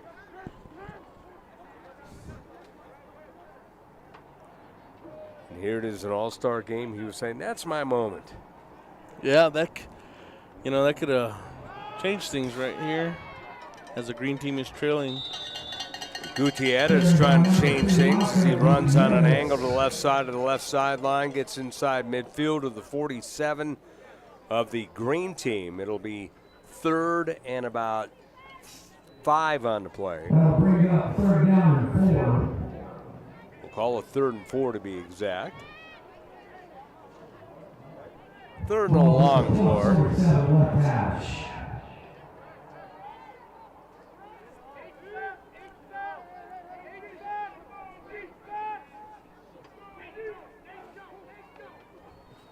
Miranda hands it off. It goes to Gutierrez to the right side, spun around, and he's going to be close, but I don't know if he got it as he gets to the 44. He's shifty, he is fast, he is a lightning bug. Fun to watch. He really is. I mean, and that's what he did the past 2 years for Lovinson, back to even their state championship in 2021. Just overall talent. He has his arm strength. He just one of the best 4A quarterbacks there was this season. 4th and 1 at the 44-yard line of the green. Here's a pass right side, overthrown, incomplete. He's rushing it just a tad out there. You can allow it to develop, just maybe a second or two. That's a touchdown pass. Well, on 1 yard, I'm kind of surprised they didn't just give it to Gutierrez again. Yep. So that's 2 times that we're 4th down and 2, 3, 4 yards. We're wondering why not run the ball?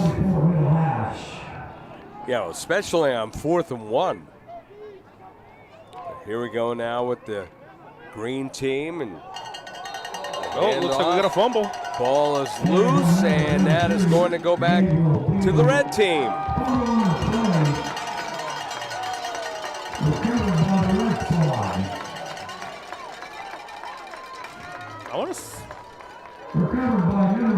I don't think we've had many fumbles all season, all game long. I mean, not season, all game long. Fabian Lozoya out of Oregon Mountain. He had an outstanding season. Yeah, and that team had a very, very tough season. Yeah, that was one of those seasons that just, what do you do as a coach? You just keep these kids playing football, and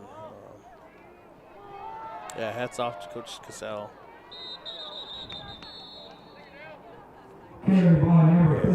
Injury during a game that results in a death, and that just set back. It wasn't just the school, the whole community of Las Cruces just banded together for that.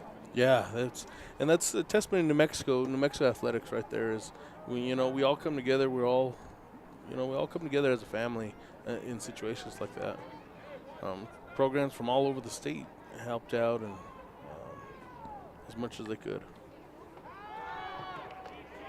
Back to pass, long throw downfield, and just over the hands of the intended defender. Almost a pick. As just waiting on the ball was Sadiq Shabazz out of Las Cruces again. It'll be third down.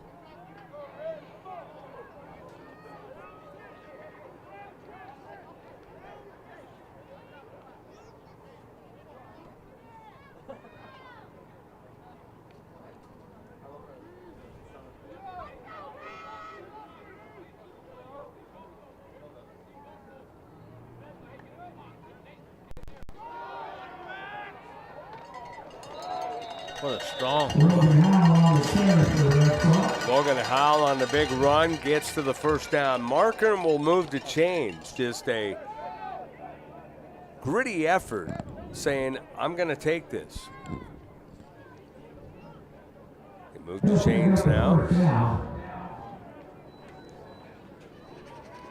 That's what I like about those type of athletes. They're just going to get those yardage. You look what separates good and great and all-stars and non-all-stars is plays like that. They have 8 yards. I'm going to grab those 8 yards no matter what I do. First and 10 at the 33. Straight ahead handoff. Logan Howell, the quarterback. Micah Gutierrez, who really showcased himself during the regular season and really showcasing himself right now with a minute 25 to go in the third quarter. A 7-point lead for the Red. Getting the ball back on that turnover. 2 receivers to either side. Howell throws left side wildly, incomplete. I think he was expecting his receiver to go further downfield and got slowed up. Yeah, well, he was met by Chase Gibbs there in the backfield. Brandon Castillo out of Cibola is the intended receiver. 1:10 to play in the third quarter. A tight game here in the Red-Green All-Star game. Green needing a big stop here. Still a one-possession game. And trying not to give up points after that fumble.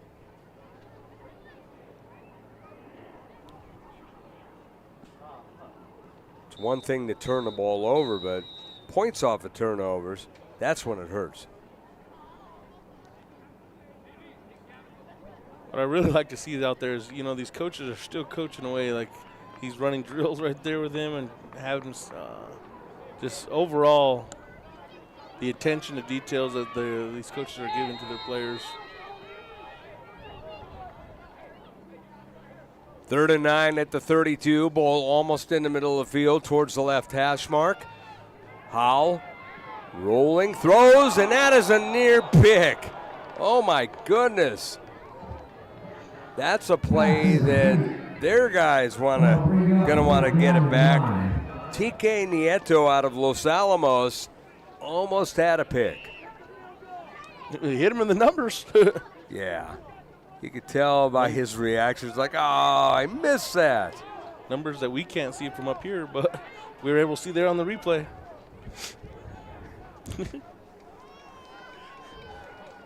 Fourth and 9 at the 32.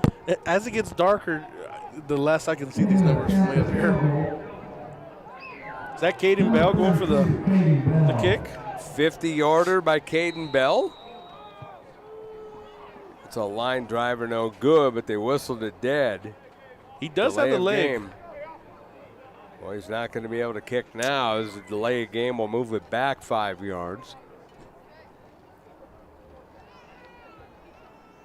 It's unfortunate because I would have loved to see him get an opportunity to kick that.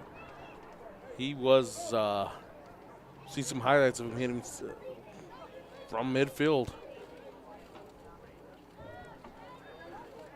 Delay game penalty assessed.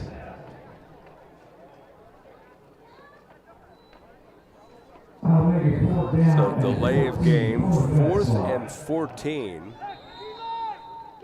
So you know what? Instead of going for a 50-yard field goal, let's go for it on 4th and 14. It is an all-star game, by the way. Yeah, might as well. Second half, you're up by 7. 2 receivers to either side. And back to pass. Howell throwing over the middle. That one's going to be picked off. And that will be run out of the end zone as he ended up going into the end zone, out of the end zone. Catching the ball there was Sadiq Shabazz. We've called him. He always comes up with big plays out of Las Cruces High School. He was one of the better defensive backs this season. He was one to watch all season long. Although, Las Cruces did struggle some this past season. He was fun to watch last year, too. He was. He really was. I remember seeing him a few times a year ago, so. I'm going to play the result there, and I kind of wish we would have got to see Caden Bell kick one from that far. We see him in warm-up, seeing him from midfield. It would have been fun to see him kick one.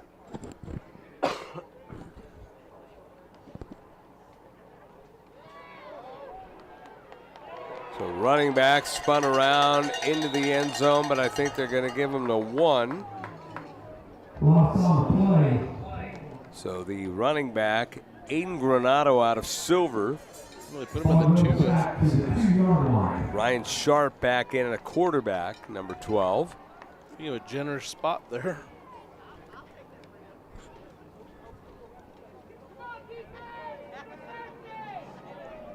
You think it was generous? I thought he was closer to the 1-yard line.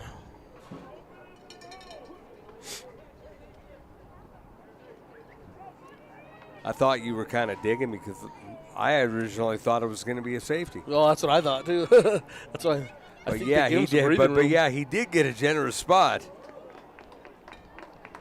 I didn't even see him get out past the 1-yard line. No, he was on the line. Yeah, I was going for safety myself. End of the third quarter, 1 quarter of play here in the Red-Green All-Star Game for the big schools in New Mexico. It is the Red 25, the Green 18. You're listening to KSVP Radio and watching worldwide on KSVPTV.com. Whether you're watching near or far, Artesia has a heart for you. Come visit us in 2023. Join us for one or all events. April 1st, we will welcome car enthusiasts from all over to bring their vintage, classic, and new cars to show off at our 24th annual main event car show and cruise. Special guest Kurt Warner will be in town that weekend for a free speaking event, along with a great local vendor shopping event, Yucca Blossom Trade Days. The last week in July is host to our 78th annual Eddy County Fair, where there's always great food, vendor booths, and amazing concerts. When the weather cools a bit, join us for Shotgun Clay Shoots, awesome red dirt country music that honors our active oil and gas industry, as well as a great day at Art in the Park, featuring handmade items for anyone on your gift list. All of this culminates November 4th and 5th with our 40th annual Balloons and Tunes Festival, when our skies will be filled with hot air balloons and excitement. We look forward to having you in the heart of Southeast New Mexico for an event or two while you explore this region. Paid for by Artesia Lodgers Tax. Hector Salveri on the run. Beautiful views of Artesia there.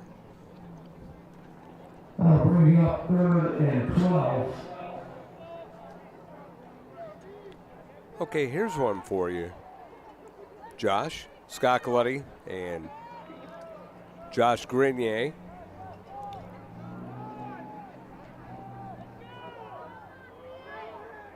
So Hector Salveri started with the red team and he's on the green team. Timeout, green side. Is that possible?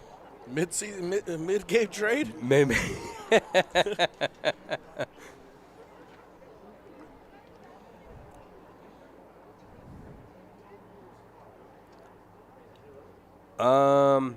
Unless it's Aiden Granado. He said Hector Salveri. I'm thinking it's Aiden Granado because they did have a 34.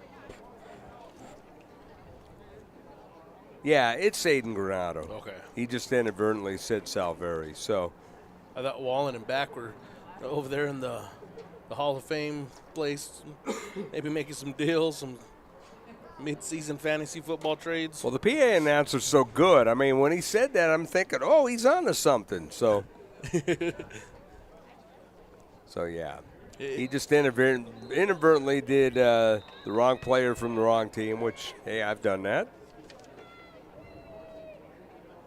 After 2 full games, I don't hold too much against him. You wouldn't be surprised at anything, right? Yeah. Mid-game trade, but yeah, that was Aiden Granado out of Silver on the carry, and there's a little pass out of the backfield, and not going to get much, as that will get to about the 4-yard line. So Aiden Granado again out of Silver. And he's giving credit to Hector again there.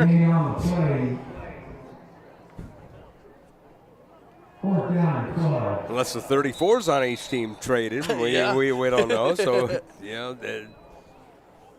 we'll switch you 34s.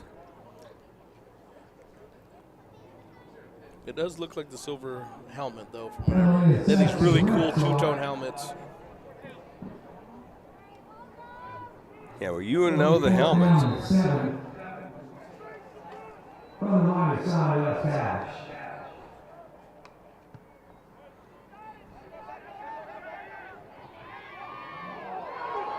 Good looking move on the run back and getting lots of yardage down the right sideline and finally going out. Heck of a run there by Dax Vigil out of Piedra Vista. Really good run by Dax. He had some speed, some explosive. Look at this replay on here. It's a different gear right here. Whoop. Yeah, and then he got back to the sideline and thought he was going to get a little more, but still an outstanding run. Puts you inside the 25. 10:24 to go in the fourth quarter. This is Aiden Granado again. Granado. Well, no, now that's Salveri. You got him. Gotcha. So that is Salveri. Okay. Carry by number 34, Hector Salveri. Second down. I just heard somebody in the stand say, yes, he's on the red team. Armeno over the middle. That is a beautiful catch at the 5-yard line. Right down the middle. A dart thrown, as that was his teammate Ian Sanchez, who even got a pat on the back by one of the green players afterwards. Watch this pass and catch if we have enough time before the next snap. Boom, and he took the tackle. The defender patted him and said, hey, great job holding on to it. Armena throws toward the end zone, beautifully broken up at the goal line. That was almost a pick. Good looking knockdown, though.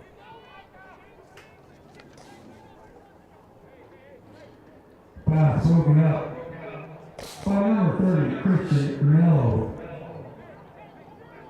Christian Mello out of La Cueva. Outstanding job.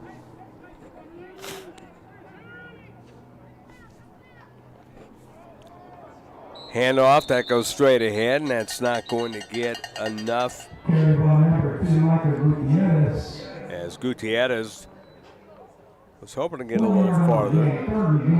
3rd and goal at the 3. Gutierrez got a lot of the handoffs today. He's carried the ball quite a few times.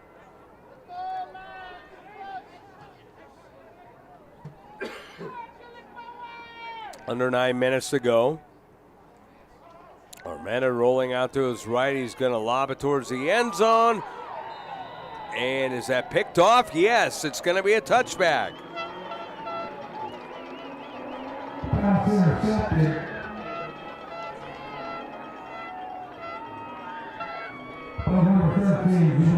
revisit replay. First down, Green Threw it into Squad. the back of the end zone and trying to pick up who caught that ball.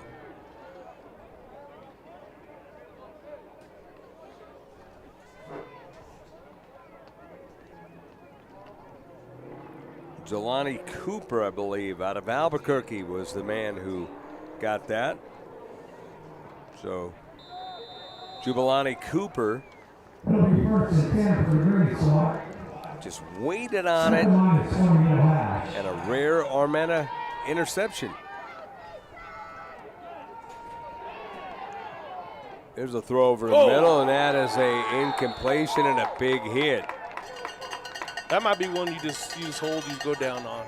Pass intended for number You don't want to 10, injure your receiver on that one. Chris Johnson out of West Mesa, he's been taking hits the entire game. Yes. He's going to have to hit the ice bath after this. Pascal Bell, the quarterback. Bowie in motion. Bowie gets the catch. Bowie He's got some room. left sideline to the 20 to the 30, all the way to the 35. Pass complete to number 33. Had an idea when he went in motion that they were going to try something and get it to him out of the backfield, and once they did, it yielded yardage. Now, you have those we've been talking. Where's that trickery play? You have that one in the back pocket. Now's the time to do it. You're down 7 in the fourth quarter. Pascal Bell gonna run and gonna be tripped up before he could get much further. There's a good bit of tackling there by number 40, Gage Donahue, out of Artesia. Everybody around Elliott, Pascal Bell. 3 yards on He got a the pat by game. some of the players after that big play. Saw Peyton Deans come up with a big play earlier for Artesia. Pass off the fingertips of the intended receiver, right sideline. Pass incomplete to number 10, Chris Johnson. Johnson almost on the play again. Incomplete. It's been a couple times that they let it just a tad too much. Johnson could have been on a couple of these big plays, handful of them.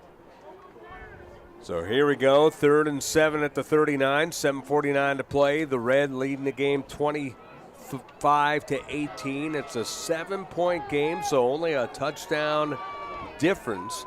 Pascal Bell rolling out to his right. Passes high, that one picked off. It's picked off, I believe, by Sebastian Rubio, and young man out of Oregon Mountain with a late flag, bringing it all the way inside to 35. Get another look at it. Ball was zipped, and Rubio looked like it was tapped, and Rubio was the beneficiary as he was playing backup and ended up running the ball back about 10 yards.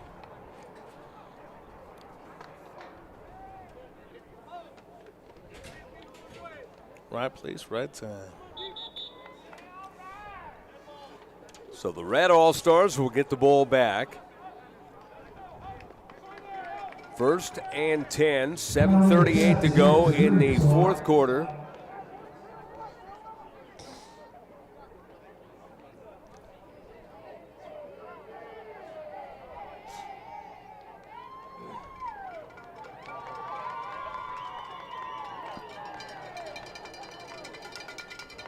Can't tell, but I think there might be a flag across the field. Yeah, it looked like there was Near maybe a the little bit of extra 33. contact there at the end of that play.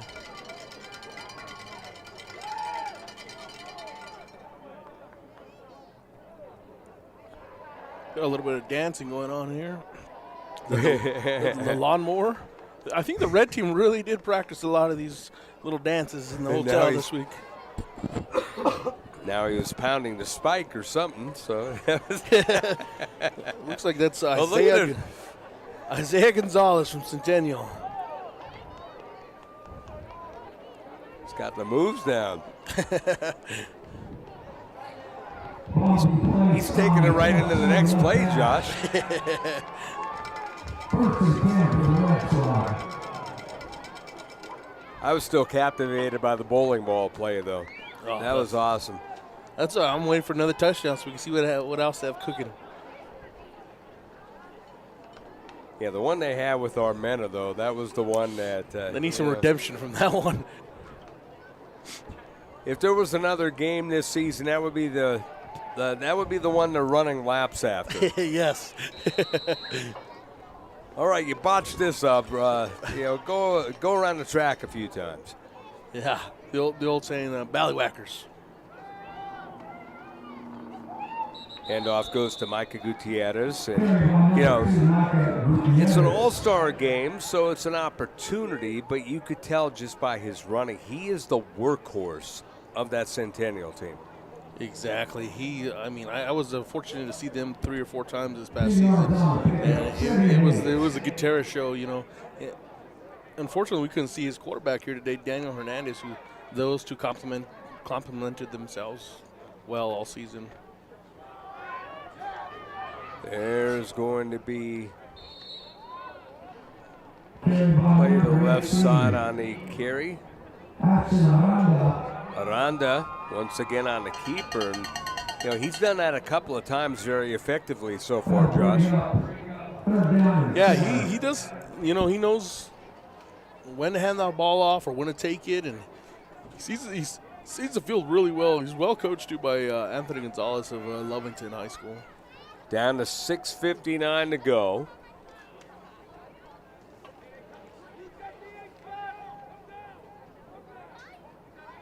Logan Howell out of the gun. 2 receivers right, 1 to the left. Howell going to let it fly, and that is just wide of the receiver to the right side as he tried to get it to Tristan Cordova out of Volcano Vista. Cordova had a really good season. I was hoping to see a little bit more of him here, but him and Basketball just connected so well all season. Tristan long. Cordova has had a pretty good season for about the past 3 seasons. I agree. He was much of what, Volcano Vista seems like they have really good quarterbacks every year. Every year they replace, they reload at quarterback. Cordova's been a reason for that. 34-yard field goal is blocked. The ball is loose. It's going to be run back, and it's going to be run back as that is going to be all the way into the end zone. And the kick is off the return by number 13, Jubilani Cooper. Wow, that just made it interesting. Are you awake? That was a kick 6. That reminds me of Alabama-Auburn about 3 or 4 years ago. Yep, that just made things. Well, do you go for one or do you go in for the tie? Or are you going to go for the win here? Or the lead, not win, the lead. Wow. Do we have rain? Looks like rain is coming down. Not sure, but we got the point after coming up.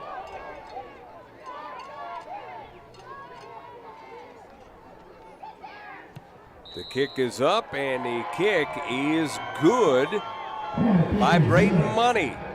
Money. How about that? 6:42 to play in the ball game, and we are all knotted up. As you see, they were trying to kick. It was blocked, and it was brought all the way downfield beautifully by Jubilani Cooper, and Jubilani Cooper gets into the end zone for 6. So we are knotted up, and now what? Well, I wonder what the overtime rules are here in the All-Star game. Is it a dance-off? That's a good question. If it's a dance-off, I say the red team wins hands down. Unless you're putting that Aiden Armenta celebration in there. Well, I say we go back to 52, Isaiah Gonzalez. Let him do the lawnmower again out there. The only thing I couldn't tell from the replay is where he picked that ball up, but that was a long return for a touchdown by Jubilani Cooper. The kick was good, and we are knotted up at 25. Yep, and it looks like people are taking some cover with this rain out here.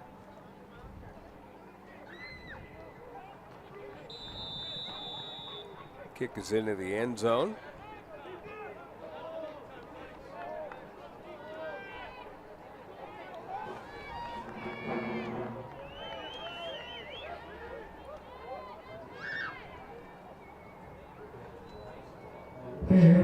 first and 10 for the Red Squad. Ball's at the line at 20, middle hash.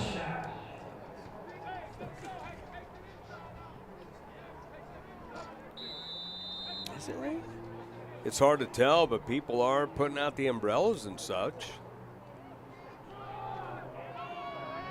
Run to the right side, that's going to be snuffed out right away at the 20-yard line. It's a Salveri on the run. Thankful we're up here and we have some shelter.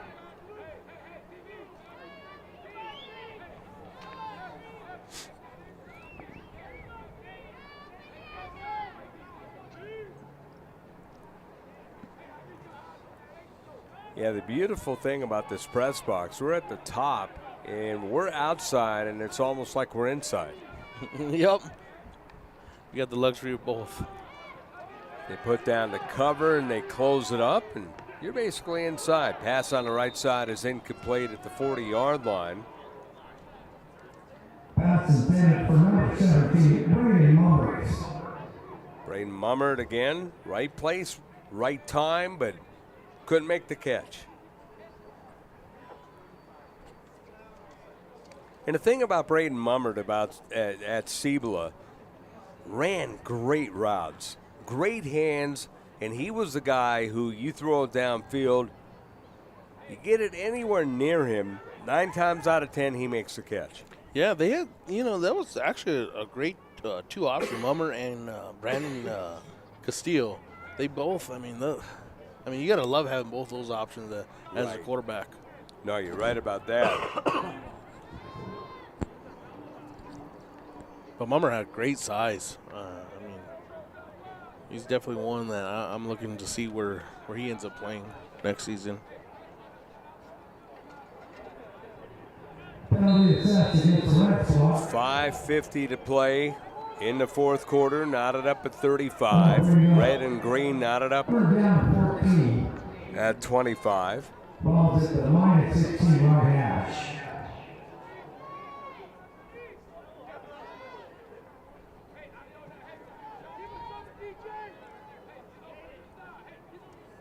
Two receivers to either side and the lineup set.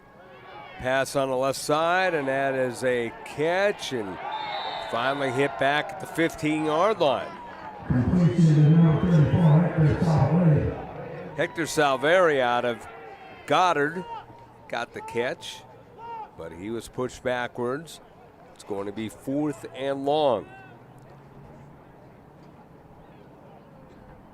Salveri close to home in the All-Star game. He got credited for carries that he didn't even get. So, I call him the hometown product. Hey, as long as the yards count for him. At this point, you hear your name on the announcer, it's all worth it.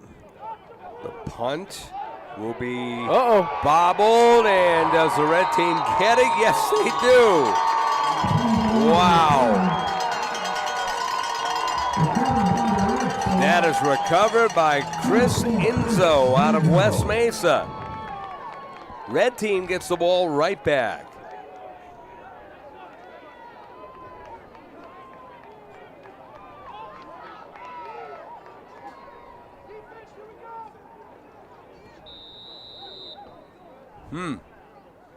Now they have good field position. They're almost at midfield at the 49. They go back to Armenta in this unit. And Armenta gave the ball to Micah Gutierrez out of Centennial. And he gets to the 46. 2nd and 10 at the 49. The clock moving. 4:17. All knotted up at 25. Red team with 1 timeout left. Green with 2. Red team going from right to left.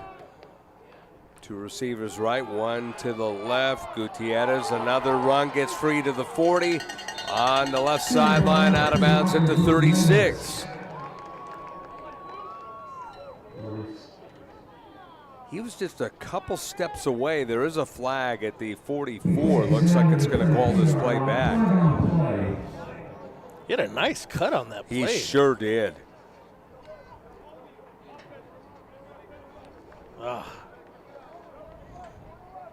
negates what was a beautiful run and cut. Penalty assessed against the red slot.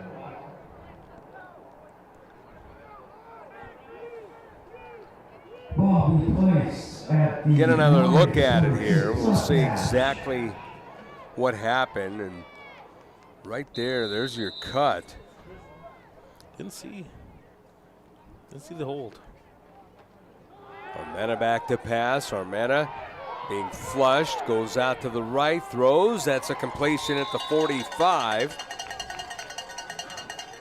Just outside the numbers. As Chris Enzo on the catch.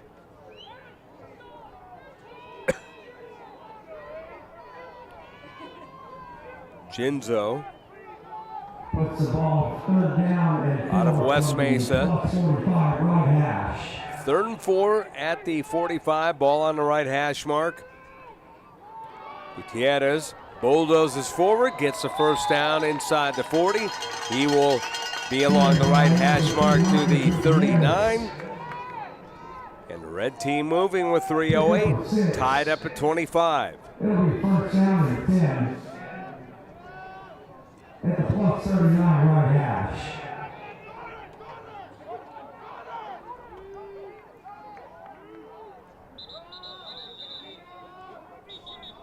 Got a timeout call. So we have a guy down for the red team, Andrew Velasquez from Silver.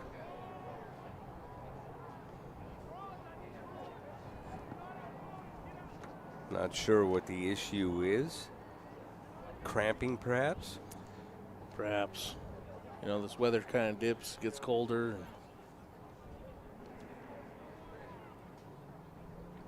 Velasquez out of Silver. Oh, look, we got the Lebowski. But look at there, 52 again. He's a character, Isaiah Gonzalez. He was the last pinned down. That is funny.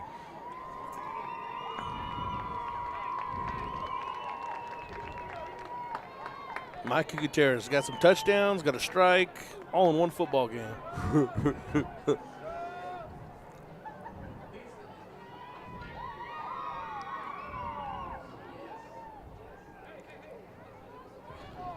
It'll be first and 10 from the red slot. 2:51 remaining. So Armenta on 1st and 10 at the 39 of the green. Hands off. Gutierrez gets a burst of speed. Straight ahead run across the 35 to the 33.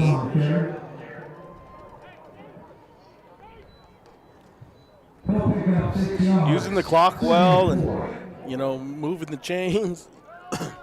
They're in position to win this game, the red. Armenta with Gutierrez to his right. Pass is right. And that's a nice catch by his teammate at La Cueva, Ian Sanchez, who is on the far sideline and out of bounds at the 29. We'll see if he was actually out of bounds as they stopped the clock to move the chains. Will they restart it right here? And the answer is no, so he was out of bounds. 1st and 10 at the 29 of the green. Armenta, quick pass right sideline again, and that's a catch. Brandon Castillo, it looks like, CBO product. Almost a replay of the last play, just a different receiver. Yep. It's kind of a testament to all these answers and targets that he does have out there. But it was the exact same play to the same side. Yep. I wouldn't be surprised if they go back to it again.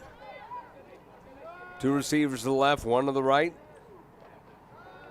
Armenta's going to keep it. He rolls left, and he's going to go just inside the left hash marks, inside the 20 to the 18-yard line. That's going to move the chains again for another first down. Minute 39 to go in the 25-25 ball game.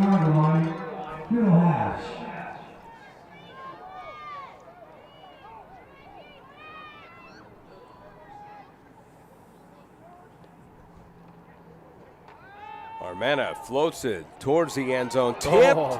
And that was dangerous, and a flag is going to be thrown.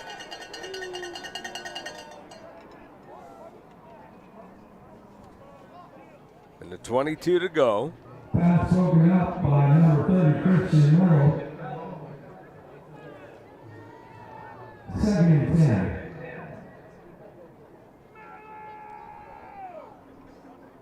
Christian Mello was the intended receiver.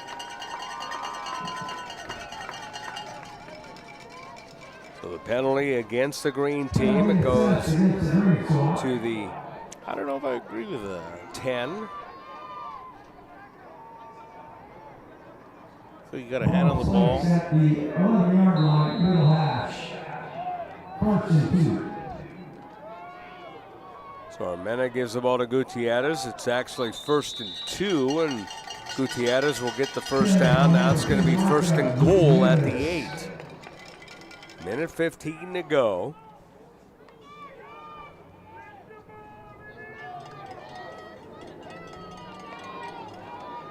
First and goal from the 8-yard line. Armena will run it, and he is finally tripped up nicely by Marcus Perea out of Volcano Vista. Timeout, green team. Here we go. 1 minute to go. Got to the 7-yard line. Here we go is right, as it is 56 seconds on the game clock. 25-25 tie. Thoughts on what plays they might run here? I think they. Oh, I'm sorry. I think they'll keep it in the middle of the field. You know, they have one timeout left. As long as you keep it in the middle of the field, if you have to kick a field goal, you throw Caden Bell, which is one of the top kickers in the state. You can send it through the uprights, or, you know, I keep feeding Gutierrez. Avoid anything, any interceptions, and I mean that was a risky pass that he threw right before that. That was eventually called a penalty, but I say just keep running the ball. Throw it to Gutierrez. Half of it because I want to see another celebration dance. Yeah, you've been lobbing that for a good while now, so.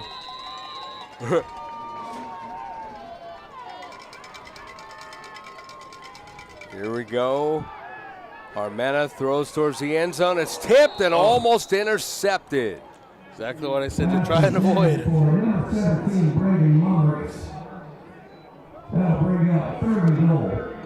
Braden Mummert was the intended receiver.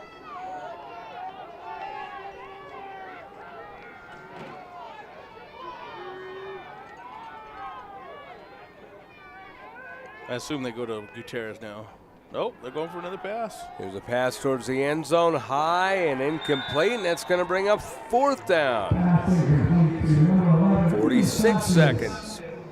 Great defense there. It looked like it was Kenyon Singleton from Hobbs. Got his hand on the ball. 4th down. See if they kick it.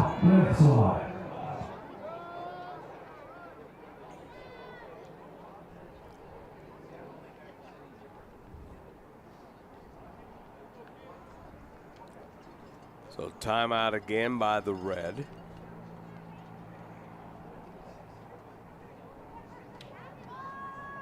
So since they called the timeout, I'd imagine they're going for it?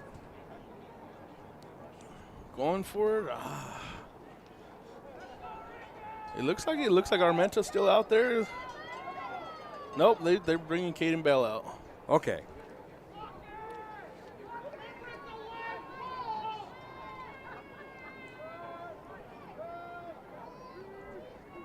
Caden Bell out of Los Lunas, an outstanding kicker. Although Armena is out there. And he's going to be the holder.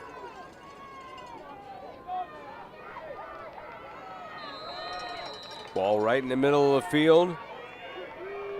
This will be a 24-yard field goal, and they throw it back to Bell as Armena kind of slipped. The ball is tipped down and incomplete, and we got 38 seconds.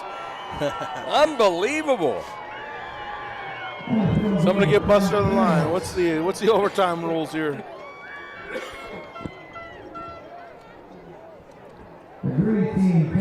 This was just busted up. It was a high snap, and Armenta, who tried to get down for the set, was kind of reaching up at the same time trying to get the high snap. He was in no man's land. He's trying to stay set up to quickly put the ball down, but you have to get the ball. And it's a scary spot for a quarterback for a kicker. He didn't know what to do with the ball. Yeah. Armenta just throws it back. Here, you take it. Yeah. You try and win the game, even though you've never thrown a football. Yeah. Wow. 38 seconds. The perfect quarterback you wanted this time, Elliot Pascal.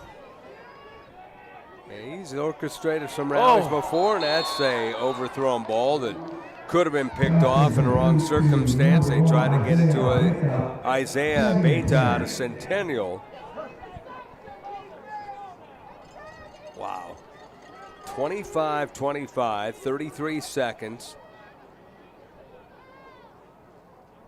Okay, we need a really awesome overtime play or something. Basketball, pass over the middle. That is a catch, and that's a good run after the catch to the 20, to the 25, and down to about the 30. They'll give him the 31-yard line. R.J. Nora out of Clovis. Haven't called his name much today, but what a catch and an outstanding run. Look at this replay on it. Even after contact, he was looking for contact.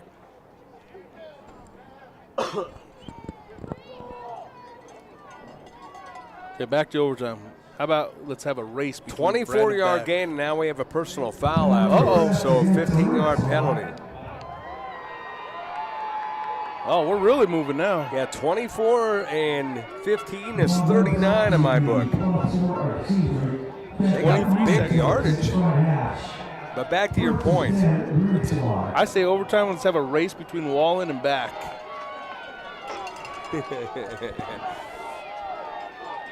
Up the ramp. First one up the ramp wins.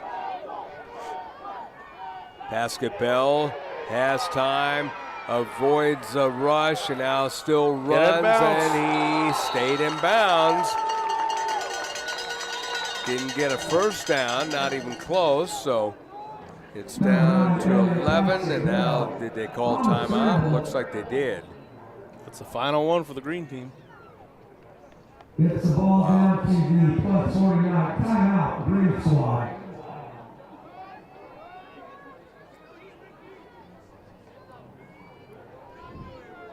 So a 25-25 tie.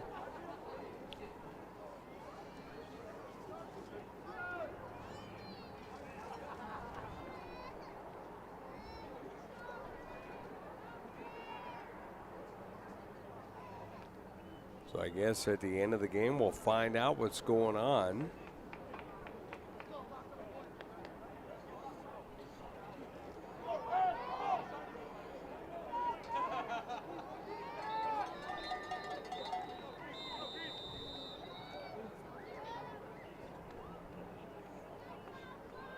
Eleven ticks on the clock. This has been a fun game.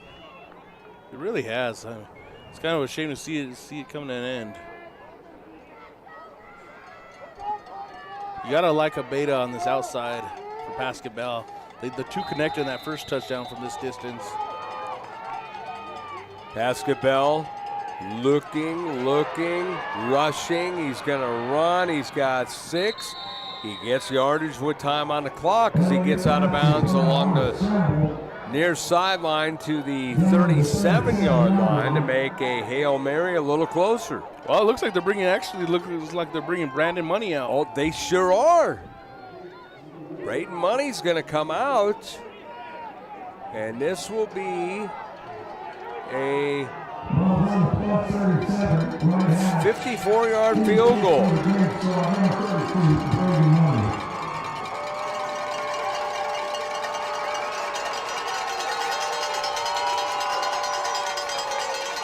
Out of the hold of Nico Torres, 54 for the victory. The left footer puts it up, and it is blocked.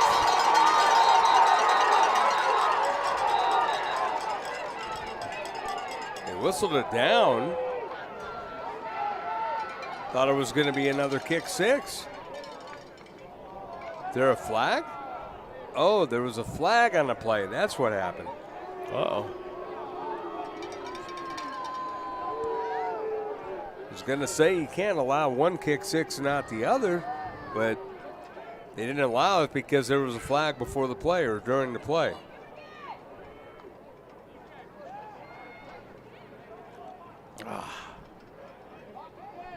So they move it back.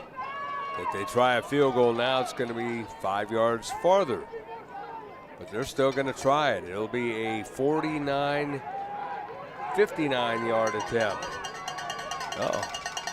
They put basketball in. It's kind of making me think there's going to be some trickery here.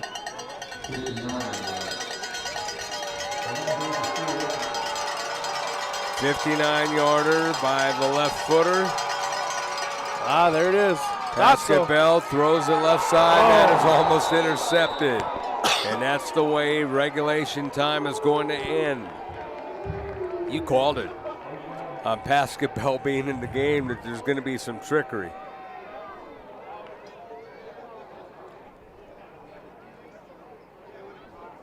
Okay, I want a race. I want a kickoff. I want a dance off. Let's see what it is. Buster Mabry's on the field. They just gonna call it a tie.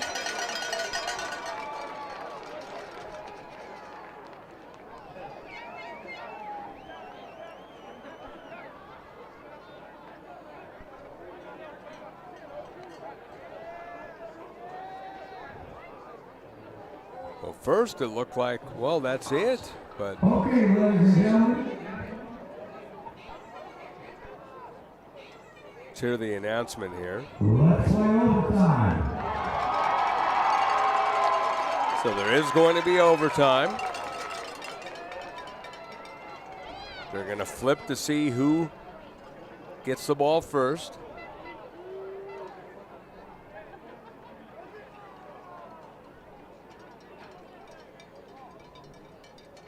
Christopher Montoya from Rio Rancho won the coin toss, so it'll be the red team getting the ball first. We'll see what yard line they go from.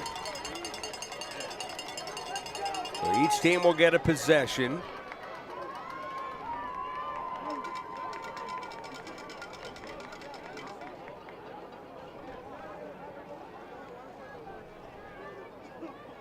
Actually, the red team is going to defer.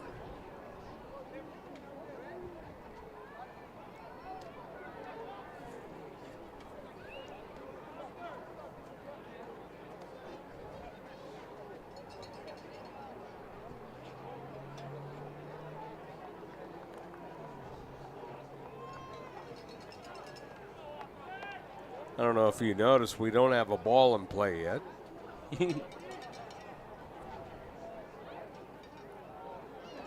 I think the official might have just noticed, hey, we need a ball.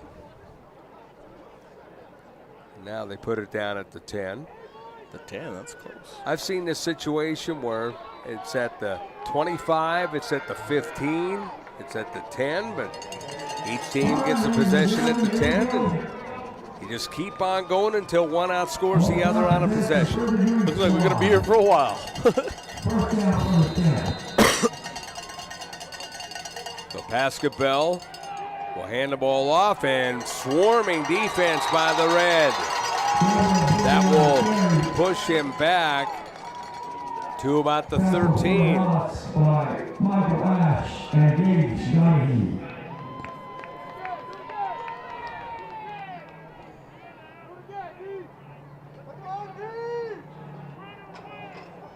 Second down to 12. So outstanding defense by the red team on that play. Basketball will straight drop. He's got pressure. He rolls out to his left. He fires toward the end zone, and that is incomplete. Look like he in and out of his hands. So close. third down from the 12.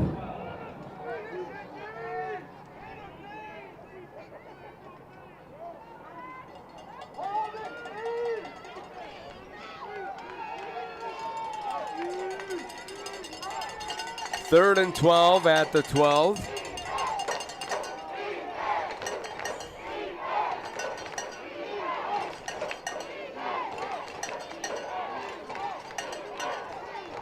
Basketball rolls out to his right. He's looking like he wants to run. He does. He gets to the 10 and knocked out of bounds. So now you got the big decision. Do you go for the field goal or do you go for it, knowing that the red team's going to be the final team with the ball if this is the final possessions, and it looks like they're bringing the field goal team on? Yeah, I probably lean on trusting Braden Money.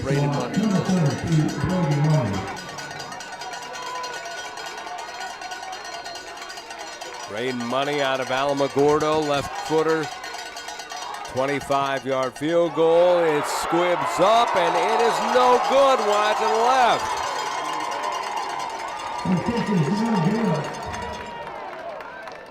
Wow. So now a field goal wins it for the Red, as we'll take another look at it. It's got to be tough for a left footer on the right hash mark on a bad angle, and then he squibbed it up. Kind of wanted to play before that, just to run it up the middle and give him good angle. So now the red team on offense.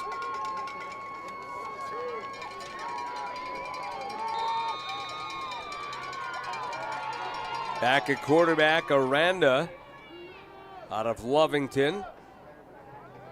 And Aranda will keep it, and he is hitting the backfield at the 15-yard line. Double team pressure, and down he goes as he was hit by Kenyon Singleton out of Hobbs, number 3, and Javis Garcia out of Cleveland, number 42.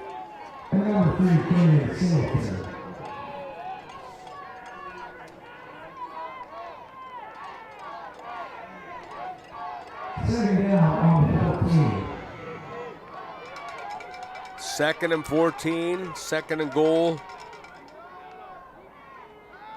At the 14, the lob towards the end zone, up for grabs. Oh! Catch! And that is a touchdown to win the ball game for the red team. That's his teammate, Ian Sanchez. Ian Sanchez gets the touchdown, and the red team has won the game 31-25. The fade route in the corner of the end zone, and Sanchez, who has had a day, makes the catch, and the red team has won it 31-25.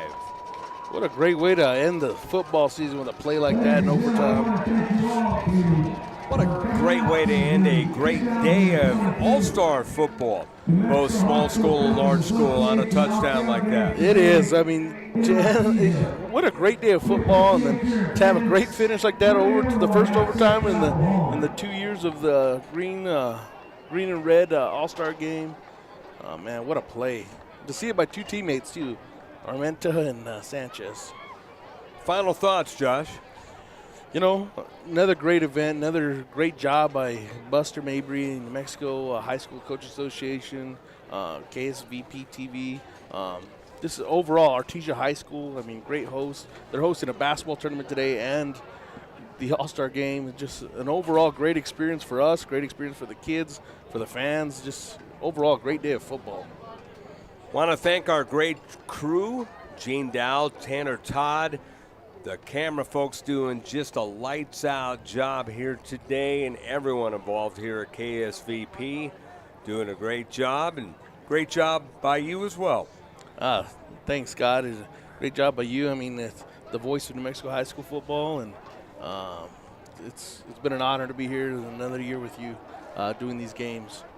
Well, it's been a lot of fun. And for Josh Grenier, Gene Dow, Tanner Todd, the entire KSVP crew, I'm Scott Galletti saying so long one more time. Final score, the red over the green, 31-25. You've been listening and watching the 2022 Red and Green All-Star Games, the New Mexico High School Coaches Association All-Star Games from the Bulldog Bowl in Artesia, New Mexico, here on KSVP Radio and worldwide on KSVP.com.